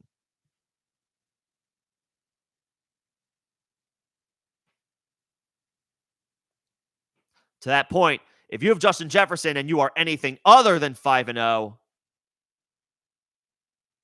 think about parting with him for whatever you can get. Um, let's see, where are we at? Oh no, pick the Chiefs up, but they didn't. Oh man, we gotta you gotta fire them into your start. It's like I triple check that thing, man. Like, did I start them? Okay, cool. Are they in the starting lineup? Okay, one more time. Did I start the team I just picked up? All right, sick. Yeah, we gotta double check that stuff. Sorry, they had a pretty solid day. Was it 4 sacks, like 2 or 3 turnovers? That'll do. That'll do for your defensive performance. Sorry, they didn't quite make it into the lineup. Osborne or Saquon? Uh, yeah, I mean, this is where we're at with Saquon, right? We have no idea if he's going to play. I mean, is there a guy on your bench who is playing either Sunday night or Monday that you can wait on so that you can wait on Saquon? Like KJ Osborne, he should be fine, but like we might only be getting 8 to 10 points from him. Is there somebody else like that's playing either Sunday night or Monday night where if you wait on Saquon, you could pivot to that player? Like Josh Palmer, um, or Gabe Davis. He might already be in your lineup, or if you have him, that is.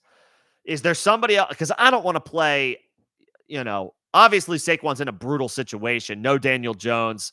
I don't think Andrew Thomas is going to play in this game either. They're going to get blown out most likely by the Bills. The Bills are going to handle their business at home. Like Saquon is dicey, but he's also one of those dudes where you just have to start him if he's healthy and you hope for the best. I would just ask, is there anybody else that's playing on Sunday night that is either available or Monday night that's either available that you can grab and you can wait on? Unfortunately, no. Uh, then I would probably just play Osborne because what if then if Saquon's ruled out and you're stuck, because I don't want to play Matt Breida if Saquon is out. I'd rather play Osborne. I guess just play Osborne. Yeah, that's just like a bad luck, that's just tough luck of the draw, I guess Osborne.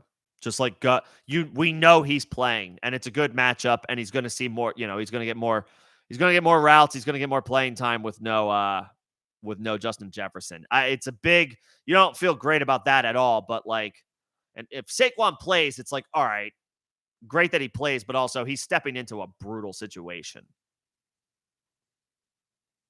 Is there any, I guess, has there any been like any recent updates on Saquon's availability? Truly up in the air. This is from earlier this morning. I saw this. He said he feels much better this week, trending in the right direction, but that doesn't, we have no idea. Take the bird in the hand. Osborne's going to play. I would just play Osborne. Yeah, play it safe. Play it safe. Yeah. Well, yeah. Welcome for the input. Appreciate you guys coming in and hanging out. Do you trade Lamb and Kyron for Pacheco and Amon-Ra? CeeDee Lamb has not been. He's not off to the start of, he's not off to the CeeDee Lamb start that you come to expect. I would slightly prefer Amon-Ra to CeeDee, but it's razor thin. It's still like the same conversation or they're still in the very same tier for me. Pacheco has rounded into form, after some, offseason questions. He had some offseason surgeries. He got off to a bit of a slow start, but he's rounded into form. He scored in 3 straight games before Thursday night, but he still contributed nicely. I think he had around like 13 half PPR points. I think he caught 5 or 6. Kyren is seeing, I think, the most usage of any running back in football. But there's no question who's on the better team. Pacheco is on the better offense attached to Patrick Mahomes. I guess I would rather, if you want to do that and you acquire Pacheco and Amon-Ra, I'm okay with that. I'm okay with that because I think Pacheco is a slight upgrade from Kyren. Kyren's getting more work, but Pacheco is looking better and in the better offense. So I just feel better than that. And by a hair, by a nose, I guess I would rather, it's close, razor thin, but I guess I'd rather have Amon-Ra by like a spot or 2 over CD. So yeah, I would do that trade. I would do that trade.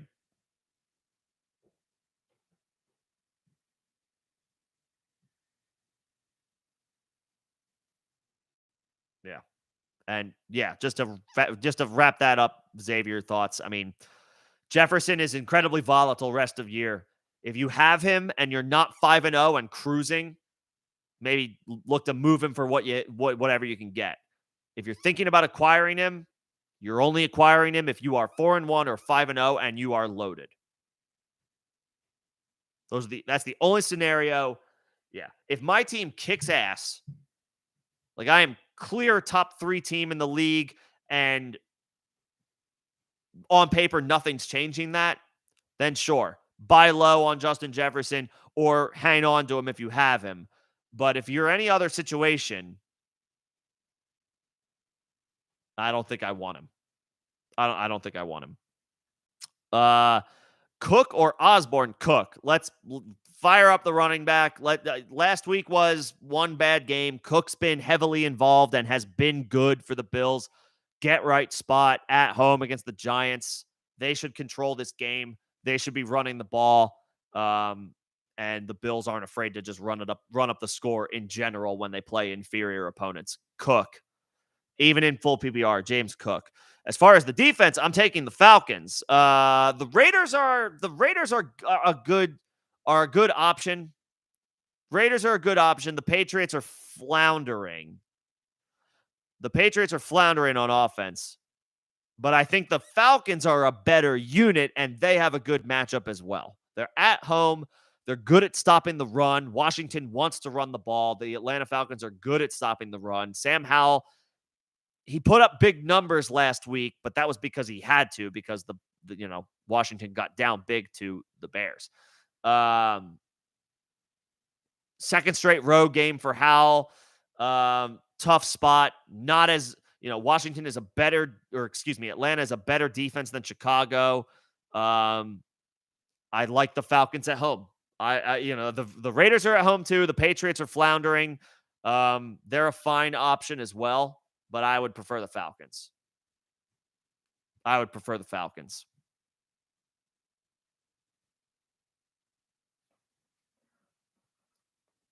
Nothing scary about that matchup against Washington. So James Cook for me over Osborne. Falcons defense for me over the Raiders. This is the one that's kind of interesting here. Taylor or Brian Robinson. Robinson is in a bad spot. He's been good this year, but he's in a bad spot on the road against Atlanta. Atlanta's good at stopping the run. Robinson has come through with, some pretty solid performances this year, but it's not a great spot. Taylor, also not in a great spot. Jacksonville has been pretty good against the run, but Taylor is the better player, and we're expecting more work from him this week. Colts head coach Shane Steichen said as much earlier in the week that Taylor is about to get more work and more reps. I like Brian Robinson. I do. I think he's a good option. I think he's a strong rest of season hold. The Washington Commanders want to run the football with him. But I would probably, in this situation, roll the dice on Taylor's upside. We can expect more work. Taylor is the more talented player. And you figure Indy leans on the run a little bit more without Anthony Richardson. And there's no vulturing of rushing production from Anthony Richardson for Jonathan Taylor. with Gardner Minshew. Minshew can, he can run, he can scramble, but he's not the threat running that Anthony Richardson is. That's more, that's more work for Jonathan Taylor. I think between Taylor and Robinson, Robinson is a floor play, but Taylor's not too far away, and he's got the upside. I would probably play Taylor. Cook over Osborne, Falcons over Raiders defense, Taylor over Robinson for me.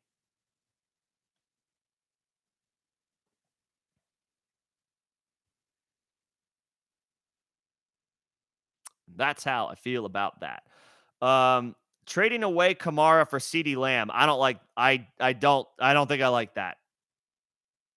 I don't I you've got good, your other running backs are Saquon. We don't know what what the rest of his season necessarily looks like on a sinking Giants ship. Everything I just said about Justin Jefferson applies to all the concerns about Justin Jefferson also apply to Saquon Barkley. The Giants are going nowhere fast. They're likely going to start off their season 1-5 after a loss to the Bills on Sunday night. That is the most likely outcome here. The Giants are going nowhere fast, and Saquon already picked up a high ankle sprain. He wants to get paid next year.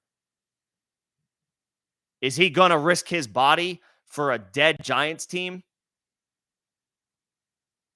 If they lose to the Bills, over their final 10 games, even if they go 500, they're a 6-win team. They're a 6 or 7-win team.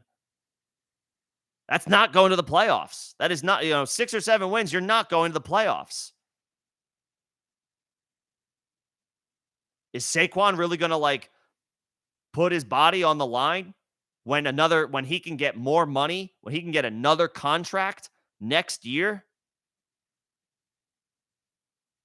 So I would be very cautious about trading away running back depth if I have somebody like Saquon. Now, Breece Hall has given us all the confidence in the world that he can be a guy for you rest of season, and we hope that Jonathan Taylor can be that now that he's back.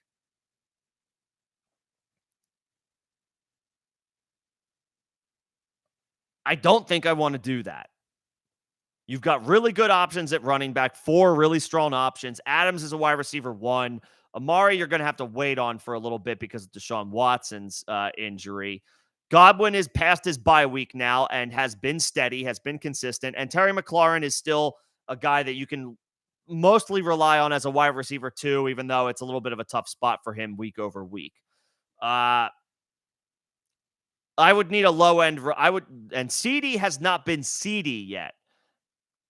I would ask for the guy's RB 4 or 5 in return. If you could get a depth running back in return, it doesn't have to be on the same level as these other guys you mentioned.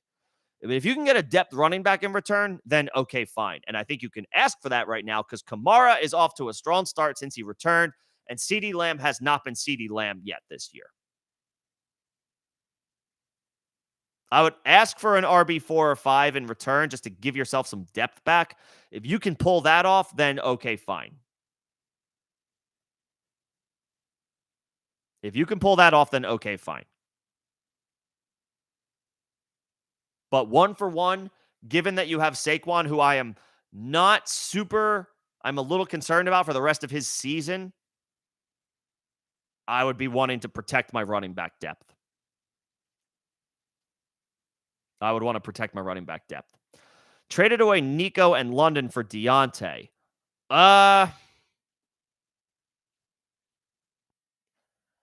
Nico's off to a pretty good start. He didn't have a good game. Was it last week against Atlanta? He blew up week 2. He exploded week 4. 2 quiet weeks, weeks 3 and 5, and had a wide receiver, a good wide receiver 3 week 1. And his schedule's pretty solid for the rest of the season. London is a pain in the ass. Sometimes he'll be good for you. Sometimes he'll be bad for you. And that has nothing to do with his talent. It has everything to do with the Falcons passing game and Desmond Ridder. Although since the goose egg week 1, London has been serviceable, a wide receiver a serviceable wide receiver 3 of the 4 weeks outside of week 1. He was wide receiver 2 weeks 2 and 5. He was a not great, decent wide receiver 3 week 4. But with Deontay, I mean, he's coming back from that injury, the hamstring injury, and the Steelers' offense is kind of boring. I like Deontay a lot. I've been a Deontay guy for years, so I don't ever have a problem. I've acquired Deontay in trades twice this year in 2 different leagues. So you know, I'm totally fine with acquiring Deontay. I like Deontay. I think I slightly prefer the 2 just because you gave up 2 for 1. It's not unfair because we've seen Deontay put up wide receiver 1 numbers before, and you have to figure he's going to get peppered with targets once he's back and fully healthy. Hopefully it's week 7 after this bye week for the Steelers here. I think because of the depth, I would probably prefer the 2 receivers you gave up. But I do love Deontay.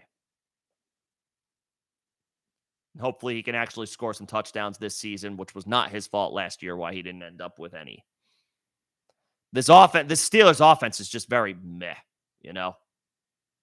That's the biggest issue. The Steelers offense is meh. But we'll see. Thielen, Osborne, or Ramondre in the flex. Do you have to just go? You might have to just go Ramondre here and hope for the best. Well, full PPR. Thielen has been good.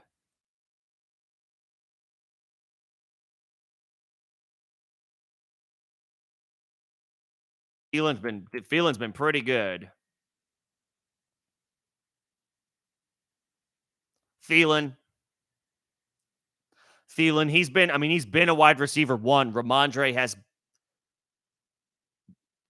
has been worse every week. It has gotten worse every week since week 2.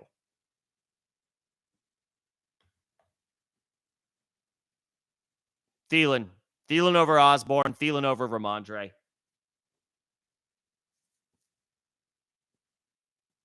Dolphins are going to score a ton of points. Panthers are going to have no choice but to throw the ball. Thielen is clearly Bryce Young's best option. Thielen.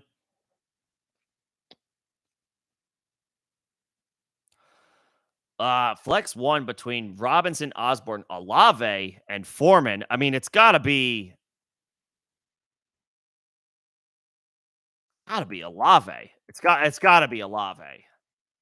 I know it hasn't been great for Olave for a couple of weeks, and it's not a great matchup by the numbers. It's been a bit of a pedestrian season for Chris Olave on the whole in general, but I think I'm going back to the well on talent here. Is Derek Carr on the injury report? Nah, he's good to go. No injury designation. Olave. Over Brian Robinson, over Osborne, over Foreman. Yeah, we got to rock with, and yes, you have the right running backs in there with Hall and Walker. We got to go back to the well with Olave and his talent. We got to go back to the well. Olave. Oh, okay. The Kamara trade. Aaron Jones, Madison, and Connor. Okay. Those guys are. He's not going to give you. He's not going to give you CeeDee Lamb and say Madison for Alvin Kamara. I would think.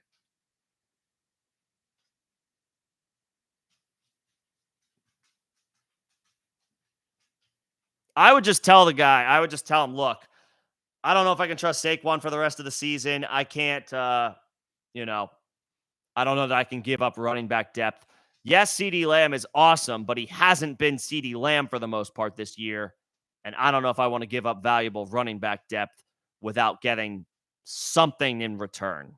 Some running back, lower end running back depth in return. because you already have some pretty good. You have decent. Obviously, it's probably not like it's not like top tier end options at every single spot, but you have Devonte Adams, who's top 5 or 6. McLaurin, Godwin, those are guys you can lean on at least tomorrow, and then whenever Watson's back, you have Cooper. Yeah, no, I wouldn't. If you can get Lamb and Madison for Kamara and maybe the last wide receiver on your roster, then I would still do that. But I don't know that you might not be able to get him to give up one of those guys, and I don't know if I want to try to acquire Connor, who just went on injured reserve.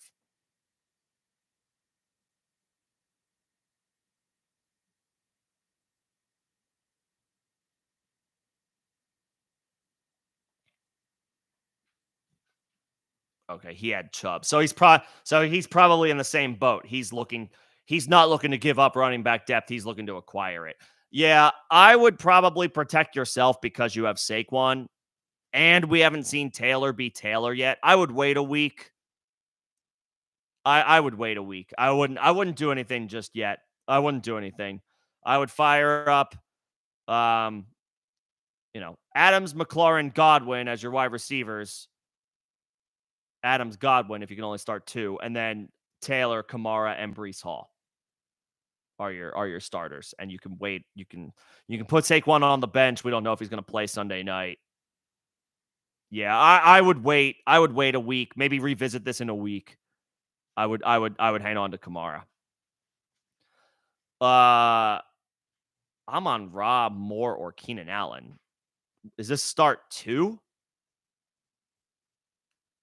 Is it start 1?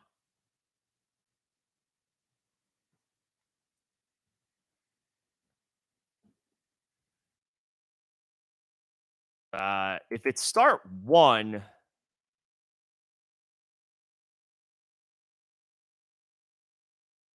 and probably Keenan Allen. If it's start 2, then you might actually want to consider moving off Amon Ra this week and fire up Keenan Allen and DJ Moore because the matchup is not great for Amon Ra. You should be starting all 3 of those guys though. Hope like that's a thing. That's a shallow situation as far as your starting lineup. If you have to bench one of those guys, I mean, you're talking about 3 guys with wide receiver 1 upside every week. Well, maybe not every week for DJ Moore, but he's been on fire recently. I don't think you can take him out of your lineup. Keenan Allen if it's start 1, and then Allen and DJ Moore if it's start 2. But we got to have a talk with that commissioner. You should be able to start all 3 of those guys. The default starting lineup for every league should be start 3 wide receivers. And if that's not the case, we got to have a conversation with y'all's commissioners at the end of the season.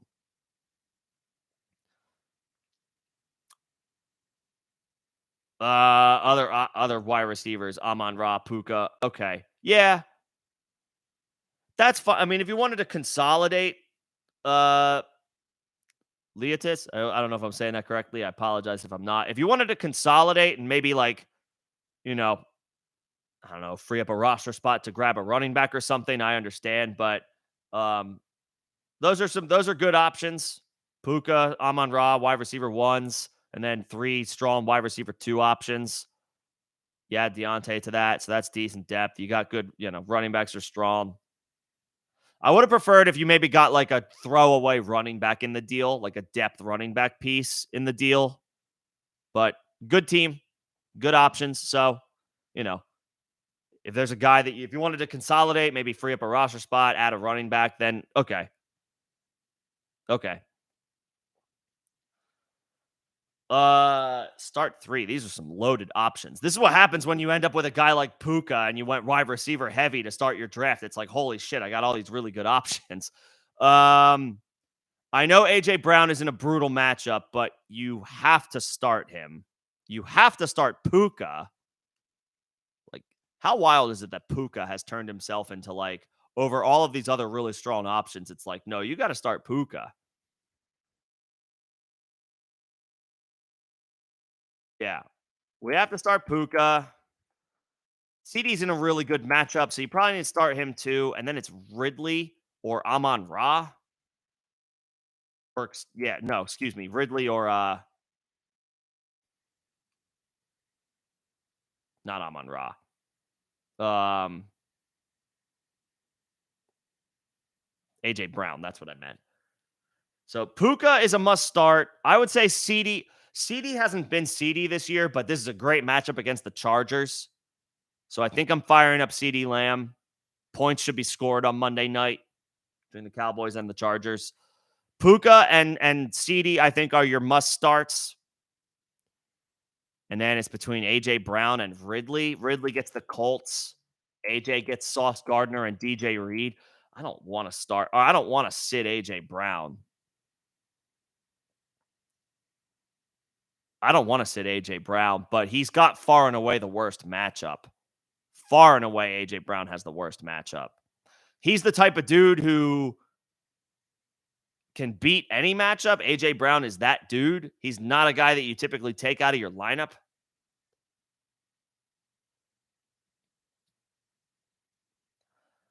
Puka must start. CD, I'll say must start.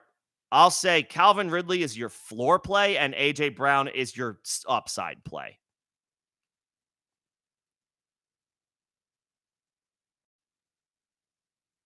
Was Gardner ruled out? I apologize if I missed that. Well, then that means that we are firing up AJ Brown over Calvin Ridley. I didn't realize he's got the concussion. Okay. So they got DJ Reed. They got Eccles. Okay. That's a tough loss for I apologize. I missed that one. Okay. Puka, CD, AJ Brown, Ridley. Ridley, even though it's in a great matchup, I don't think I can play Ridley over those guys this week. Yeah.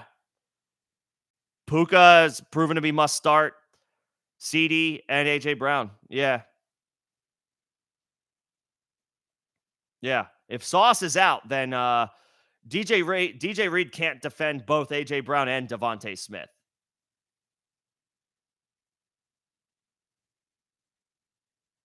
That's a tough loss for the Jets. Okay. Yeah. Lamb, AJ Puka. Mm-hmm. That's what I would go with. It sucks to put Ridley on the bench, but you've got, you know, you've got 3 wide receiver ones right there, and Ridley is like top 15, so he's right in that conversation. It's tough, but Lamb, AJ Puka. That's what I would go with, given that Sauce is out for the Jets. Superflex question. Sam Howell or Jordan Addison? That is an interesting one.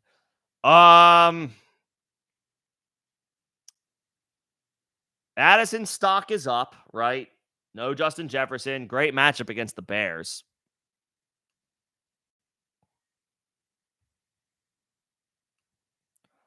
Howell is in a tougher matchup against the Falcons on the road. He put up good numbers last week, but that was because he played the Bears, Addison's opponent this week.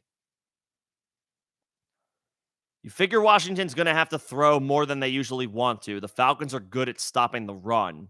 Washington wants to run the ball, but Atlanta's good at stopping the run. It's full PPR, so Addison gets a boost. I think because we expect Washington, it's not a good matchup, but we can expect Washington to throw the ball more than they would usually would. I might just go the quarterback.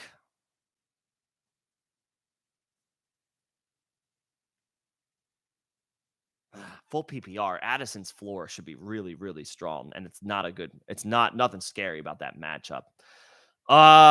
Yeah.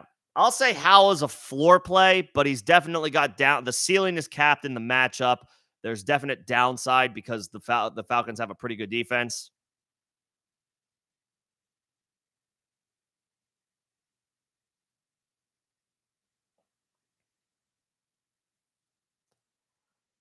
Yeah. Howell floor, but the ceiling is low. And then I'll say Addison is your ceiling play if you're like, I need to just go swing for the fences and a 40-yard bomb for a touchdown, which Addison has done a couple of times this year. So he's certainly capable in a good matchup. If you need that, if you need upside, then Addison. But I would say your safe play, even though the floor is The floor isn't super high and the ceiling's not high at all, but the numbers should be there just because he's the quarterback. How is the floor play?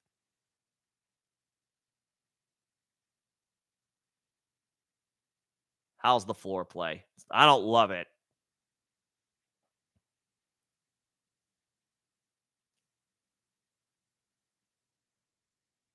I don't love it. How safe Addison upside. What's going on, Iron? Good to see you, man.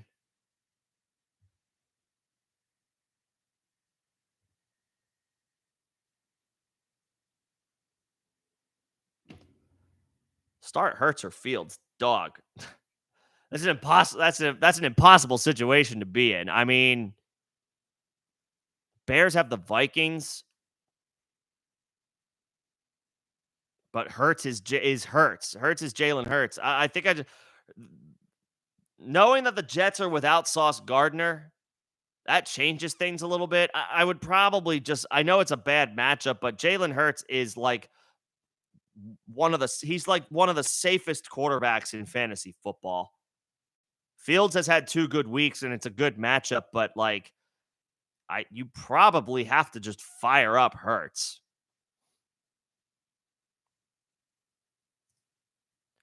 He's about as safe as it gets. Justin Fields is about as safe as it gets. I think you just got to play Hurts, Iron. That's crazy. I would try to trade Fields for, or is this dynasty? This might be one quarterback dynasty. Then, in which case, well, you still maybe you do. Maybe you trade one of them and just get some combination of a pick and like a good pick and a good player. You just don't need if it's one quarterback a dynasty and it's not changing anytime soon. You might want to trade one of those two.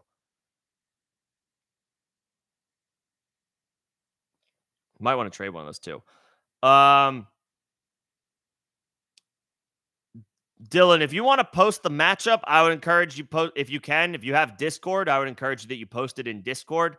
I'm not sure if you are in the Discord channel. If you are, then you can post it over there. If you're not, it's the second link in the description of this video. You can join over there, and then that way you can paste an image of your matchup in the Discord, and we can get to it either this evening or before the games kick off tomorrow. So if you want the easiest way to do that, if you want to like post the match, like a picture of the matchup, the easiest way to do that, join the Discord. Join the Discord. Second link in the description of this video, and then that way we can look at it all together as a group. That's what I thought. It's one quarterback dynasty. All right, yeah, you might want to. I know it sounds crazy, but if it's one quarterback dynasty and it's not changing to SuperFlex, there's no designs for it to change to SuperFlex. You might want to trade one of those two. And I guess for me, the guy you would trade is Fields. Like you could get a backup quarterback in the deal, address a need, pick up a pick. You can do all these things even in one quarterback. And then that way that eliminates this decision making on a week-to-week basis.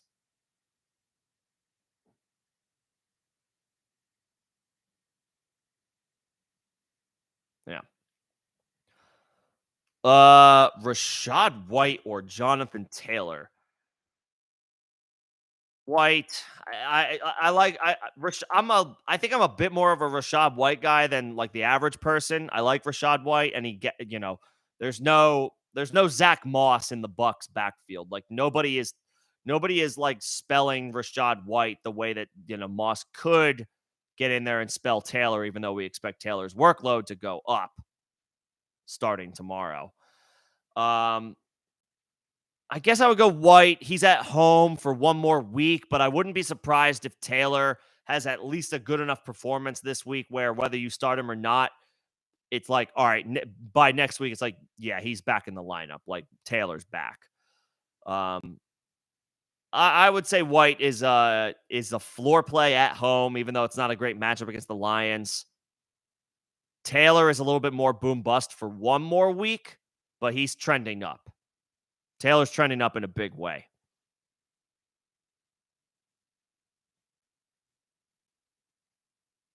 Trending up in a big way. I don't know. And I don't know that it could be a swift game script game. The Jets are pretty good at stopping the run. They still have They got a lot of depth on their defensive line. So, like, Swift will get the ball, and the Eagles' offensive line is really good, but they'll have more success throwing it with with Sauce Gardner being out. So, plus they're on the road. It's a tougher spot. It's a tougher spot than maybe it looks just because, the Jets are starting Zach Wilson at quarterback. I would feel okay about AJ Brown to the last question. So yeah, I'll go Rashad White over Taylor for one more week, but I don't know that I'm going to be singing the same tune next week.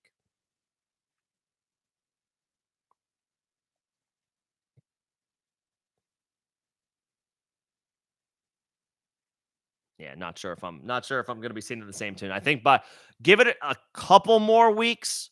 I would say at the latest by week 8, Jonathan Taylor is a guy where it's just like he's in your lineup. Maybe not yet, but it's on its way. Maybe not just yet, but it's on its way.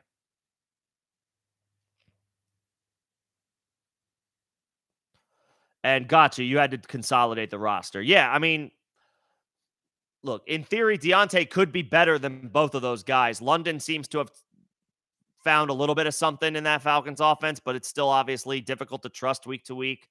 Deontay's a good PPR guy to have. So, you want to grab maybe another running back. That's fine. I get it. I got you. I got it.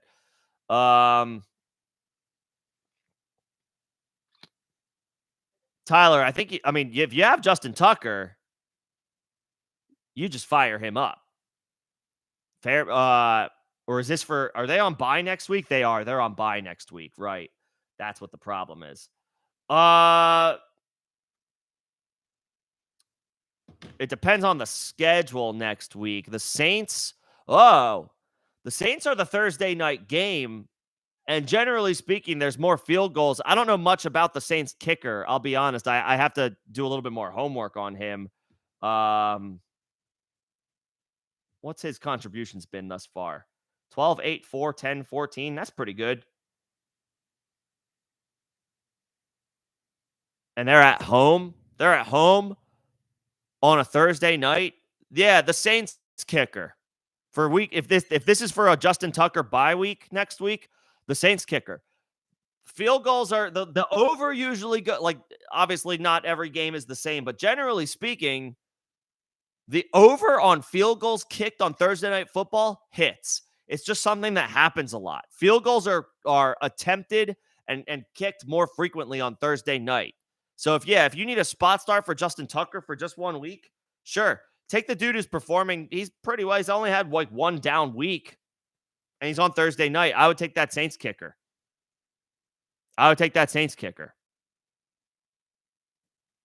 Yeah.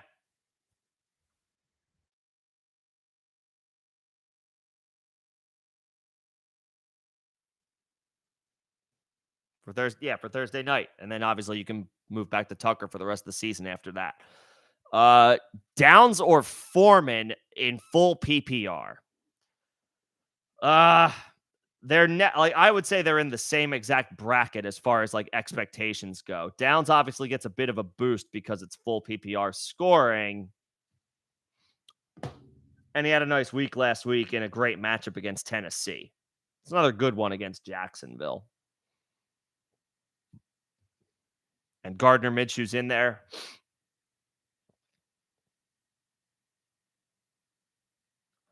I might give the slight edge to Downs over Foreman just because it's full PPR. Foreman is going to get the bulk of opportunities, but also does Darrington Evans mix in a little bit more? Foreman's going to get opportunities, make no mistake, but Fields will vulture opportunities. He might run a little bit more than he usually does tomorrow with Khalil Herbert and Roschon Johnson out and Travis Homer. I'll say Downs is maybe a little bit like safer because it's full PPR. Foreman could maybe fall into the end zone. I mean, one's an RB3, the other's a wide receiver 3. I guess in full PPR, I would give the slight nod to the wide receiver.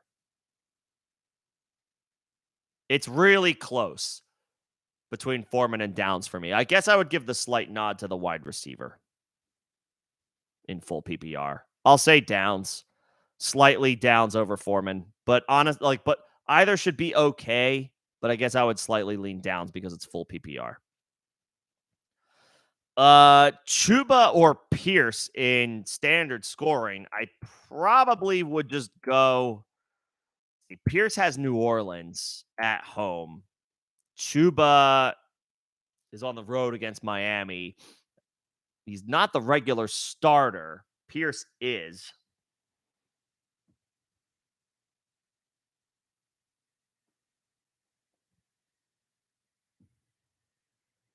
I know Chuba's in a good spot tomorrow. No Miles Sanders, but it hasn't been spectacular for Dameon Pierce, but I probably just go back to the well with Dameon Pierce one more time. At least he's at home. It's not a great matchup, but at least he's at home. He's been decently consistent and he's better than Hubbard straight up. It's a better matchup for Chuba and no Miles Sanders, so he's going to get his opportunities, but I'll take Pierce in standard scoring. He's the better player. He's been decently consistent. He hasn't set the world on fire, but he is the regular starter for that team. Um, I'll say Pierce. I guess it's close, but I'll give the edge to the guy who is the regular starter for his team. Chuba is the normal backup for the Panthers. And I guess I trust the Texans. Between the Texans and the Panthers offenses, I trust the Texans offense right now more. I'll say Pierce. Boring floor, but he should come through. Boring floor.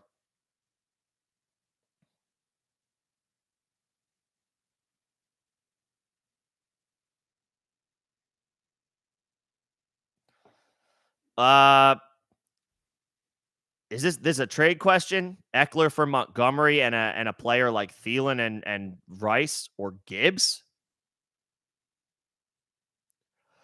Eckler's valuable. He's back.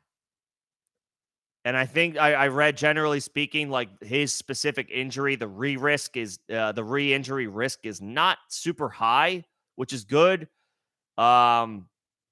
But the fact that he suffered the injury in the first place could mean like a dip in production a little bit relative to what we expect from Eckler. If I'm giving Eckler and getting David Montgomery plus something,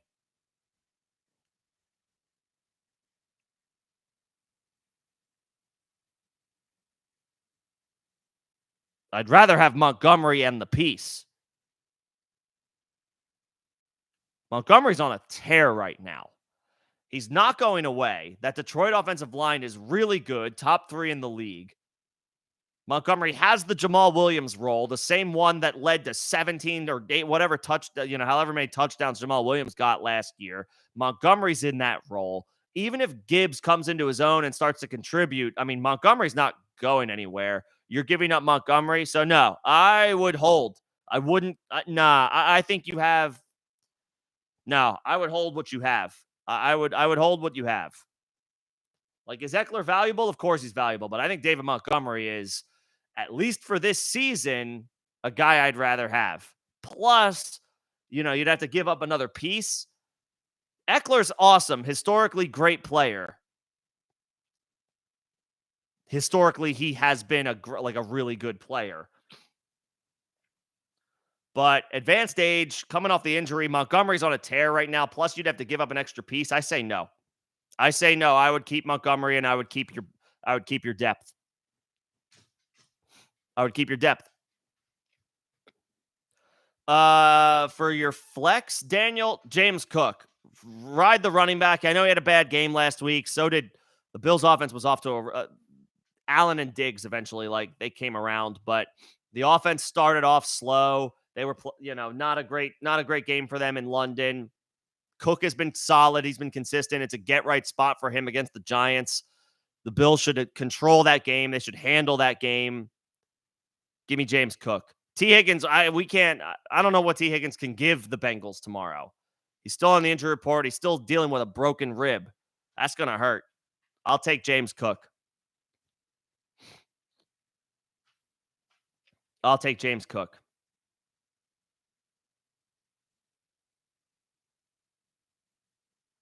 And yeah, Tony, just to wrap up the thought, yeah, no, I would just keep that bench. I would keep your guys.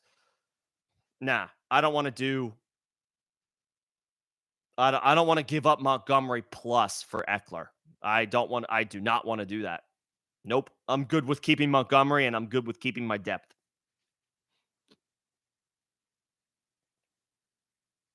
Yeah. Bet on the Herbert Allen connection. You're good there. Keep your guys. Keep your guys. End of bench stash. Hold Wilson or drop him for Downs or Keaton Mitchell. Uh do you have IR? You can at least put Jeff is Wilson in the IR spot? Hopefully you can at least put him in an IR spot. If you have to hold on to him, no IR. I mean, I'm okay with holding Wilson for now because Devon Achan is on IR. He's going to miss the next 4 games. Well, Wilson's out tomorrow, but Wilson's got a chance to come back week 7. Achan is out at least until week 10 or through week 9. He could return week 10. So Wilson has some short-term value if he's able to get in there. Depends on, I don't mind the addition of Downs if you need wide receivers.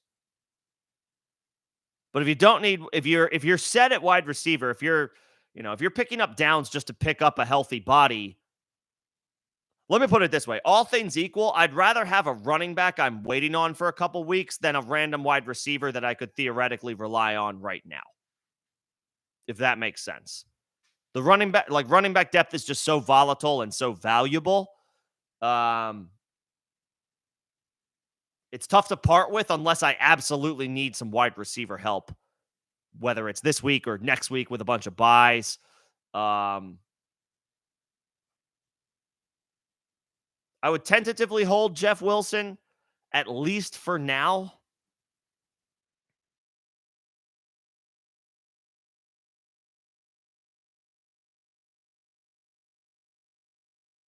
Conversely, if you're set at running back, if you're set at running back, if you've got Breece Hall and Kyron Williams and David Montgomery, if you've got strong options at running back, then sure, drop Jeff Wilson for Downs. But if you're weak at running back and you're strong at wide receiver, then hang on to Jeff Wilson, see if he can give the Dolphins over the next couple of weeks. There will be other wide receivers. I like Josh Downs. I don't want to sound like Josh Downs is dime a dozen. I like Josh Downs. He's a good player. But there will be other wide receivers that you can pick up down the road if you do decide you need to move on from Jeff Wilson. If you're stout at running back, then sure, pick up Josh Downs. But if you could use the depth, the roll of the dice, you want to give the guy a look for a couple of weeks because you could use some running back depth, then I would probably just hold Wilson.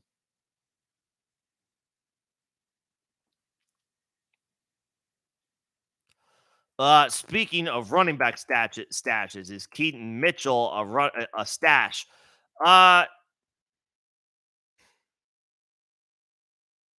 It's tough because Justice Hill is, healthy. Yes, Dobbins is gone, right? Dobbins is gone because of the torn Achilles, but Justice Hill is still there. Gus Edwards is still there. You got Lamar running at a higher rate than I think people anticipated this year. So Lamar's just going to keep vulturing work. Mitchell is interesting. If I have no other obvious guy that I want to grab off of waivers or hang on to at the end of my bench, then sure, pick up Keaton Mitchell. Let's see what he can do. We just have no idea what his role is going to be.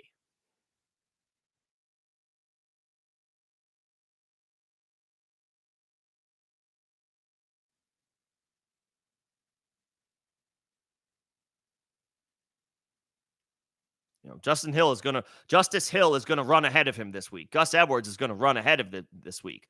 Lamar is going to keep doing his thing. So if if the running back depth and the like on waivers and all that stuff is completely dried up and you're just looking for guys to potentially hang on to just in case and there's no other obvious option to hang on to, then sure. But if you've got to drop somebody that is like you're iffy on with the in the first place is hanging on to, then you know, just depends on how good your running back depth is. I would say like, you know, he's worth a roster spot if your running back depth is not super strong and you're just looking for guys that could potentially be lottery tickets down the line. But if you're strong at running back, then I would say, not necessarily a must roster. Lamar's doing his thing.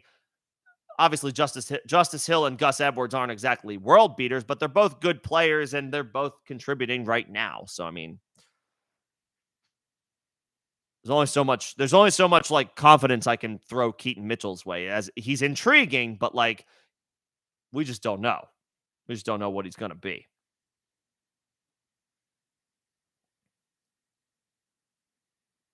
Just don't know what he's going to be. Okay, so these three of four you're playing. Sit one of Brees is in. I don't know what the scoring is. I'll default to half PPR unless I'm told otherwise. Brees is in.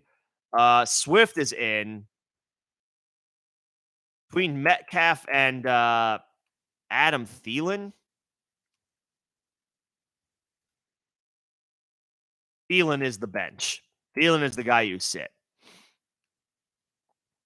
Full PPR. Still starting those two. Yeah.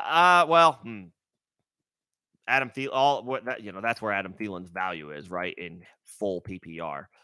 I would still start the running backs. I would still start Brees Hall and DeAndre Swift. I'll say Thielen is a floor play. If you think if you think you can play it safe and rock with a guy who should catch 6 or 7 in Adam Thielen. He's been steady for PPR leagues. If you think you can play it safe, like 11 catches, 7 catches, 11 catches, 7 catches the past 4 weeks, Thielen is currently a very safe play in PPR leagues. If you think you can play it safe, then Thielen. If you think you need upside, if you're looking at your situation and you're like, I'm an underdog this week and I could use, 10 points ain't going to get it done, or 12 points in full PPR, whatever, just like looking at a potential floor play here. And you need upside, then maybe Metcalf. But your safe play is Thielen. That's wild. In the year 2023, in PPR leagues, Adam Thielen in week 6 of the NFL season feels like a slightly safer play than DK Metcalf. But Metcalf is still the upside guy.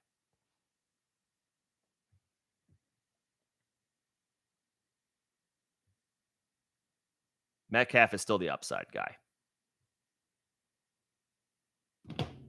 Even though their numbers are pretty similar. Actually, Thielen has so far outproduced Metcalf a little bit, but it's still DK Metcalf we're talking about here in a potential shootout against the Bengals. Thielen floor, Metcalf ceiling, fire up both running backs. Considering Stafford over Herbert this week, I would not. Just because, okay, that guy, you're playing the person who has Kupp and Puka, so you're trying to limit the damage a little bit. I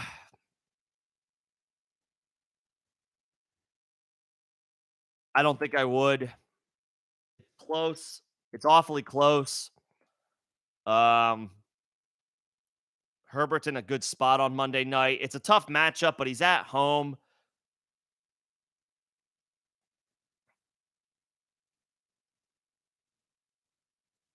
It's close. I guess if the guy has both, it's not like a terrible strategy. I understand why you want to do it. Tough to pull the trigger on that, but if if you're thinking it'll limit the damage a little bit, whatever he gives to Kupp and Puka, then okay. I have a tough time putting Herbert on the bench, but I can understand why you would want to do it in this specific instance. You try to, whatever production Puka and Kupp get, it's most likely from Stafford. So if you fire him up, it limits the damage from those wide receivers. I guess that's okay. And Herbert is in a I mean, obviously Herbert, you feel better about in the year 2023, you feel better about Justin Herbert for fantasy than Stafford, but it is a tougher matchup against the Cowboys, although I do think some points are going to be scored in that game. I can understand if you want to go Stafford because you're protecting yourself. You're protecting yourself with the having his wide receivers on the other side of your matchup. Not particularly concerned about the non-throwing hand injury for Herbert. But if you want to wait a week coming out of the bye, that's another thing. If you want to just like, let's see if it affects him when I have this other deep, like strong option to go to. Yeah, that's fine. That's okay. If you want to play it safe with Herbert, given the fact that your opponent has the Rams wide receivers and you have Stafford to counter that a little bit, and you maybe want to wait on Herbert to see how he does, that's fine. That's okay. Okay. I'm all right with that. I'm all right with that. I'm all right with that.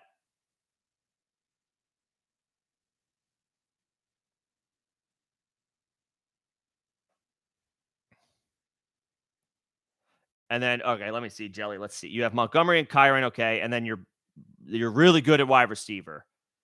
You're really good at wide receiver. Yeah, I would just hold Wilson, I guess. I like Downs. I do. Like Downs has definitely more right now value. Wilson doesn't have as much value right now than Downs, but you're not starting him. You're not starting him over Tyreek Hill. You're not starting him over AJ Brown. You're not starting him over Chris Godwin, and you're not starting him over Jacoby Myers. So, yeah, you can hang on to Wilson. That's fine. Who was the other guy that you asked about? Keaton Mitchell. Nah, I mean, even injured right now, Wilson is attached to like the best offense in football. So I'll roll the dice on that. I'll roll the dice on that. Yeah, might as well just hold Jeff Wilson. You don't have a need for Josh Downs right now. So just hold the running back depth. Just hold the running back depth. Let's see. We are at the end of the chat, so I think I am going to. I'll make sure I grab any other last minute questions here, but I'm going to be shutting this down here shortly. Appreciate everybody coming in and hanging out today, talking shop. Obviously, we hope we get those dubs tomorrow. For the London game, I can jump on if people prefer or if people want to. You can join the Discord tomorrow for any last minute thoughts or questions. Second link in the description of this video or of this live stream, and all of the streams and videos on my channel. If you're not already a part of the Discord, you can ask questions there as well. Is Higgins worth starting if he plays? If you have no other decent alternative to turn to, then yes, but he's awfully dicey. Broken rib, only 2 weeks removed. Could be a decoy tomorrow. Tough to trust. You only fire him up if you've got no other obvious alternate to choose from. I don't want to start him if I don't have to. That being said, if he's active, it's going to be hard to take him out of your lineup just because of what you expect from him. But the ceiling is lower because he's going to be playing through pain. He's going to be playing through a broken rib. That is going to affect him, and it's probably going to, in some degree, limit him. Start Herbert or Fields? I guess I would go back to the well with Fields. It's close. It's close, but Fields is on a heater. Fields is on a heater, and Justin Herbert, for what it's worth, it's minor, but he's dealing with an injury to his non-throwing hand. So, like, does that affect him in any way, shape, or form? And it's a tougher defense he's going against the Cowboys. Fields, let's ride the wave. And he probably is going to have to run a little bit more tomorrow with no Roschon Johnson and no Khalil Herbert. Fields over Herbert. Fields over Herbert.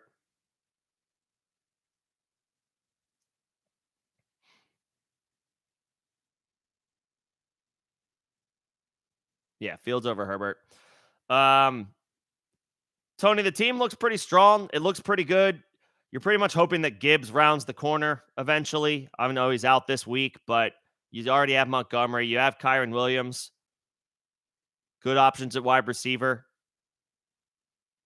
If there's an opportunity to move off Derrick Henry, I might consider doing that. He's not as bulletproof as he's been in years past. Um, so if you could like maybe turn him and Evans into like a really strong option at running back or a really strong option at wide receiver.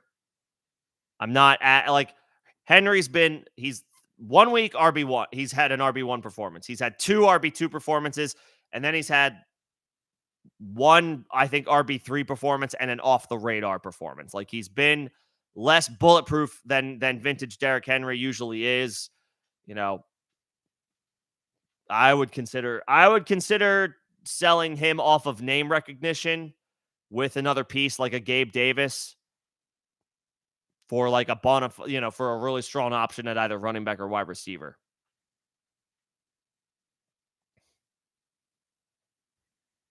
But otherwise, it looks pretty good. Ferguson or Ertz? I slightly lean Ertz. The Rams are giving up a decent amount of production to tight ends. It's really close. The Chargers aren't very good. Either one is, and either one has tight end one upside and tight end two downside because that's how the tight ends go.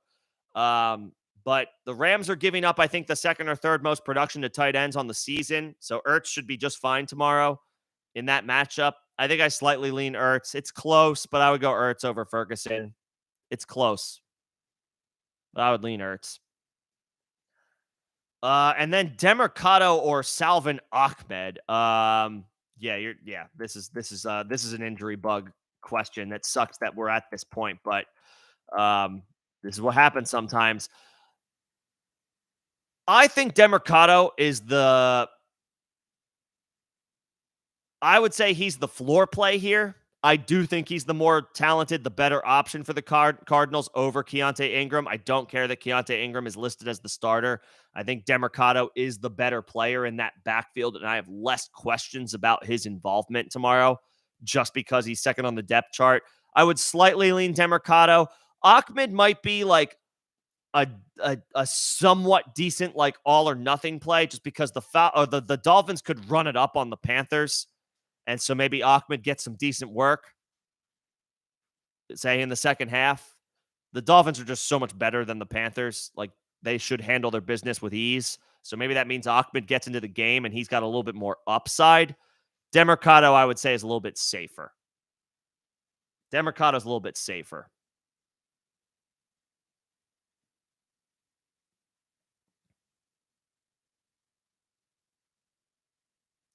Yeah, that injuries suck. It sucks that we're at that point already in the season, and these are like the things we have to think about or consider. But Demercado, floor, Ahmed is a little bit more of like an all or nothing.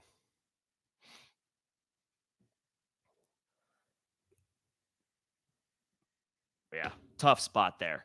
Garrett Wilson, rest of season. I mean, he's a wide receiver 3. I'm not trading anything good for him. He's a good player. His floor has been a little bit better than maybe people were anticipating after the Aaron Rodgers injury, but he's still, you know, like what are you giving up? He just feels like that type of dude that's impossible to trade or trade for. I mean, his best performance so far this year has been the wide receiver 22. He did that both weeks 1 and weeks 2. Other than that, wide receiver 49, wide receiver 30, wide receiver 46. No. I'll just no. He's not he's not worth trading for. His ceiling is gone. His ceiling is a wide receiver 2. His floor is a wide receiver 4. No. I don't think he's worth it. I get if you can get him for Najee Harris, then okay, then sure. If you can get him for Najee Harris, then okay, fine. Okay, fine. If you can do that one for one, okay. Then I'm all right with that.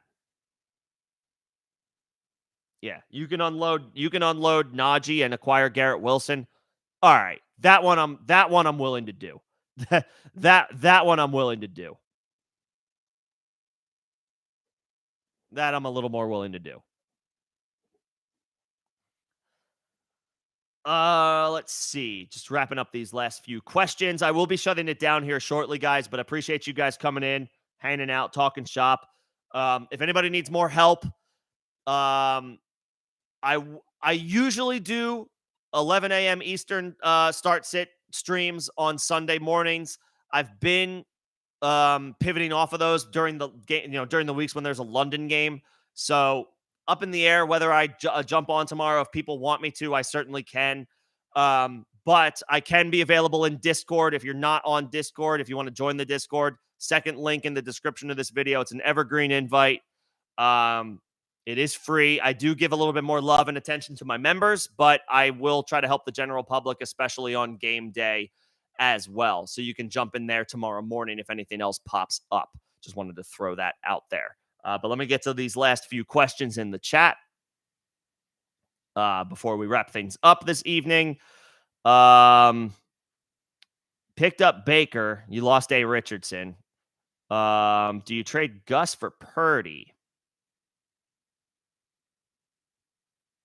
Is it one quarterback? Is it one quarterback? Baker against the Lions, that's not great. Purdy against Cleveland. See, I don't want to like if it's for tomorrow, I don't want to play Purdy tomorrow. Not in Cleveland, not with that bad weather. It's one quarterback. Okay. Well, I don't. First of all, I don't want to play Purdy tomorrow. He might be fine, but it's expected to rain in Cleveland. We're expecting 15 to 20 mile per hour winds tomorrow. Cleveland's got a good defense.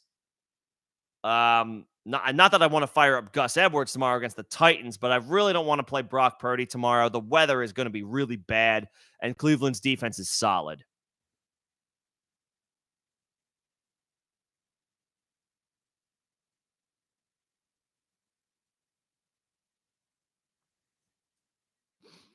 I guess between the two of them, if I had to go between Baker and Purdy tomorrow, I would probably just play Baker. I know it's not great, but at least he's not going to be playing in bad weather. And it sounds like Mike Evans is expected to play, so that's a boost for Baker. Over the next 4 weeks, that's true with the Richardson injury. I mean, you could make that move, Edwards for Purdy. I guess that's fine. I just don't want to play him tomorrow. But you can play him at home. You can play him in any home game. He'll be fine there. Yeah, I guess that's okay as a stopgap until Richardson comes back. But I would play Baker tomorrow. I would not want to play Purdy in the bad weather against Cleveland tomorrow.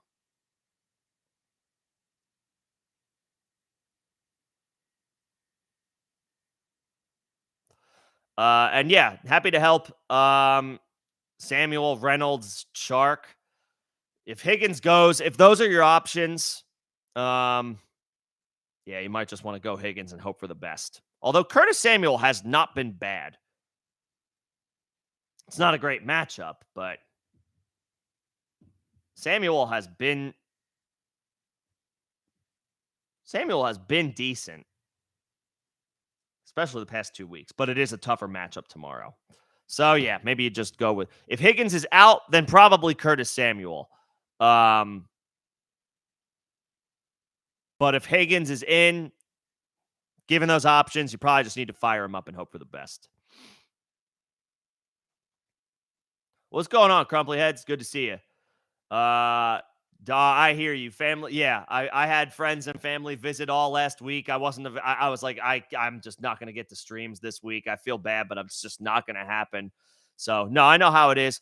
I can jump on tomorrow. I can tentatively jump on tomorrow for a little while. Obviously, we got the London game, and people are going to be wanting to watch that. But I can hop on for a little while tomorrow and talk shop if you're busy, if you guys are busy tonight, or if people have busy Saturday evenings, which is usually the case for Saturday nights. So yeah, I can pop on a little bit during the London game. That's no problem. That's no problem. Maybe it'll be like 11:30 or I guess when would halftime be? Maybe I'll try to fire it up around halftime. So I guess it's probably close to like 11, which is usually when I start anyway. Maybe I'll do that. I'll plan to like hop on around halftime of the London game. If anybody's around tomorrow, halftime of the London game, I'll jump on.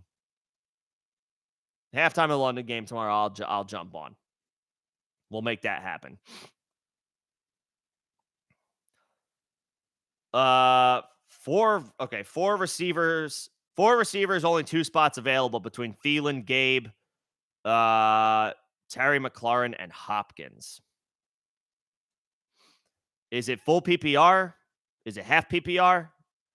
Let me know the scoring, Tyler, and I'll come. I can. It's half PPR. Okay. That makes Thielen slightly less appealing with it being half instead of full. I like Gabe. Gabe is a wide receiver 2 on the season so far. Gabe's a wide receiver 2 on the season so far. So I think you have to keep riding that wave.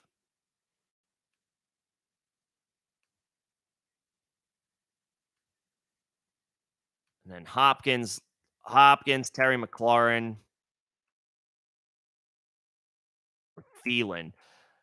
McLaurin is in the worst matchup, so I guess by default, I would probably pivot off of him. Hopkins should see a ton of volume tomorrow. No Treylon Burks. Should see 10 to 12 targets tomorrow. Thielen should see plenty of work tomorrow too, but FPPR makes him a little less enticing. I would say Gabe for the upside. I would say play Gabe for the upside. Thielen should be safe-ish, even though, again, in half PPR, it's not as enticing. Although 7 or 8 catches is pretty good work. And they're going to be throwing against the Dolphins. I would play Gabe, and then I guess I would say Thielen is a floor play, and maybe Hopkins has a little bit more boom-bust in him. He should see plenty of work with Burks out.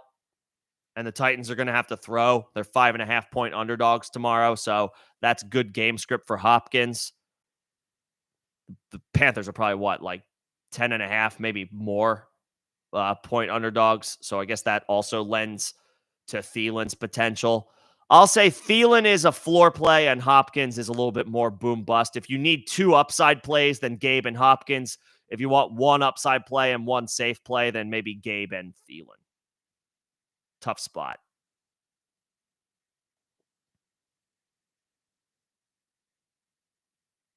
Tough spot.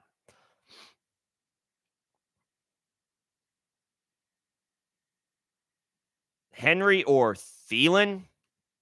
I mean, you probably have to keep going back to Derrick Henry until he's off the field. If he picks up an injury, then that's one thing. But I think right now, you got to go back to Derrick Henry, even though I'm not crazy about it. It's not a great matchup, but he should get the ball.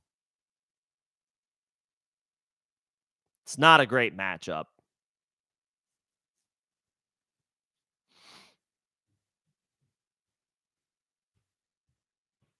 It's not a great matchup. But I guess I would play Henry since it's half PPR. Full PPR, Kirk, Gabe, or London, and we can only pick one. In full PPR,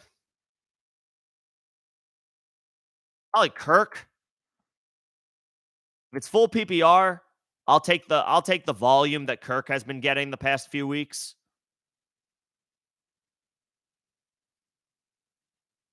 I'll take Kirk. Zay Jones is out. Kirk has been cooking. He's been getting lots of volume since week 1. Gabe is a little bit more. He'll make a big play, but, on 4 or 5 catches, whereas Kirk can get, 8, 10, 12 catches. He has a 6-catch game this year, an 8-catch game, and an 11-catch game. In full PPR, I'll take Kirk. Nothing scary about the matchup against the Colts. I'll take Kirk in full PPR.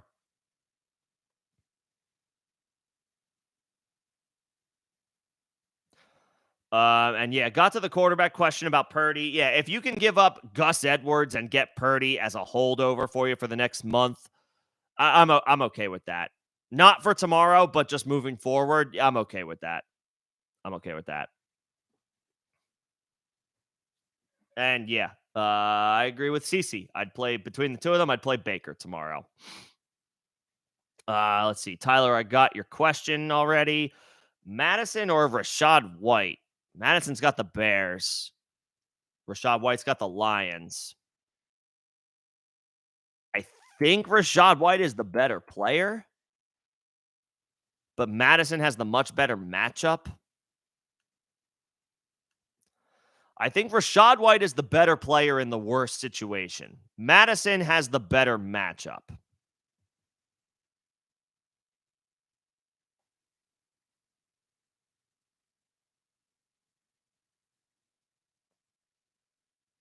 Madison, he's been a little steadier. He's been a little steadier, and his matchup is much better. Madison, I like Rashad White. I do. I like his potential for volume, but Madison is in a better matchup, and he has been more consistent. Madison. Thomas Chuba Hubbard or Tyler Lockett in the flex. What's the scoring? You might want to just rock with man, you might want to just rock with Chuba and hope for the best. Might just want to rock with Chuba and hope for the best. Chuba hasn't been great, but he's probably going to get volume tomorrow. Lockett is in a spot where it could be a spot where, he catches a bomb for a score. That's a potential shootout against Cincinnati. They're on the road, so the Seahawks need to stay aggressive. But Lockett hasn't done a ton this year. He just hasn't done a whole lot this year.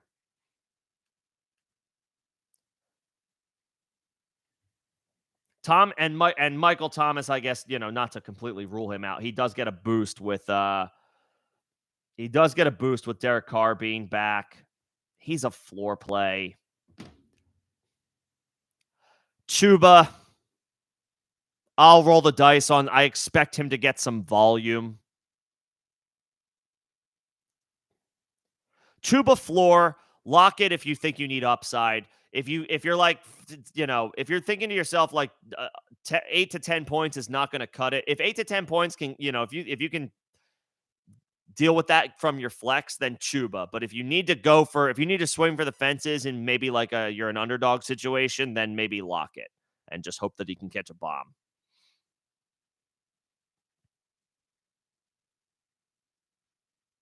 Hope that he can catch a bomb.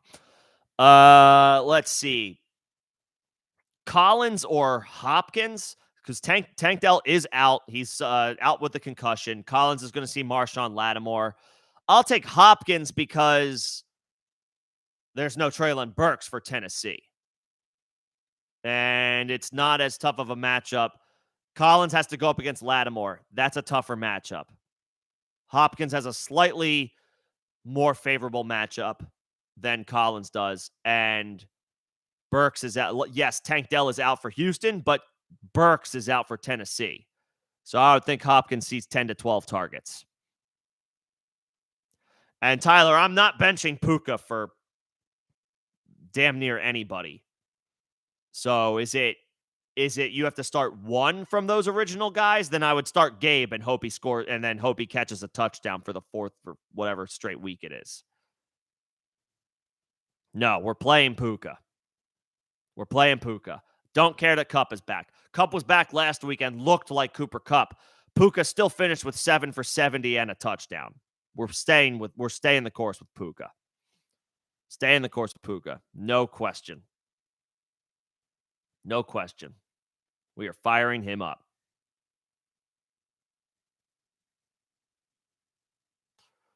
We are firing him up. If you need to drop 2, Allen, Hunt and Mitchell. Mitchell's hurt. Hunt is washed. Hunt and Mitchell. Mitchell's hurt again.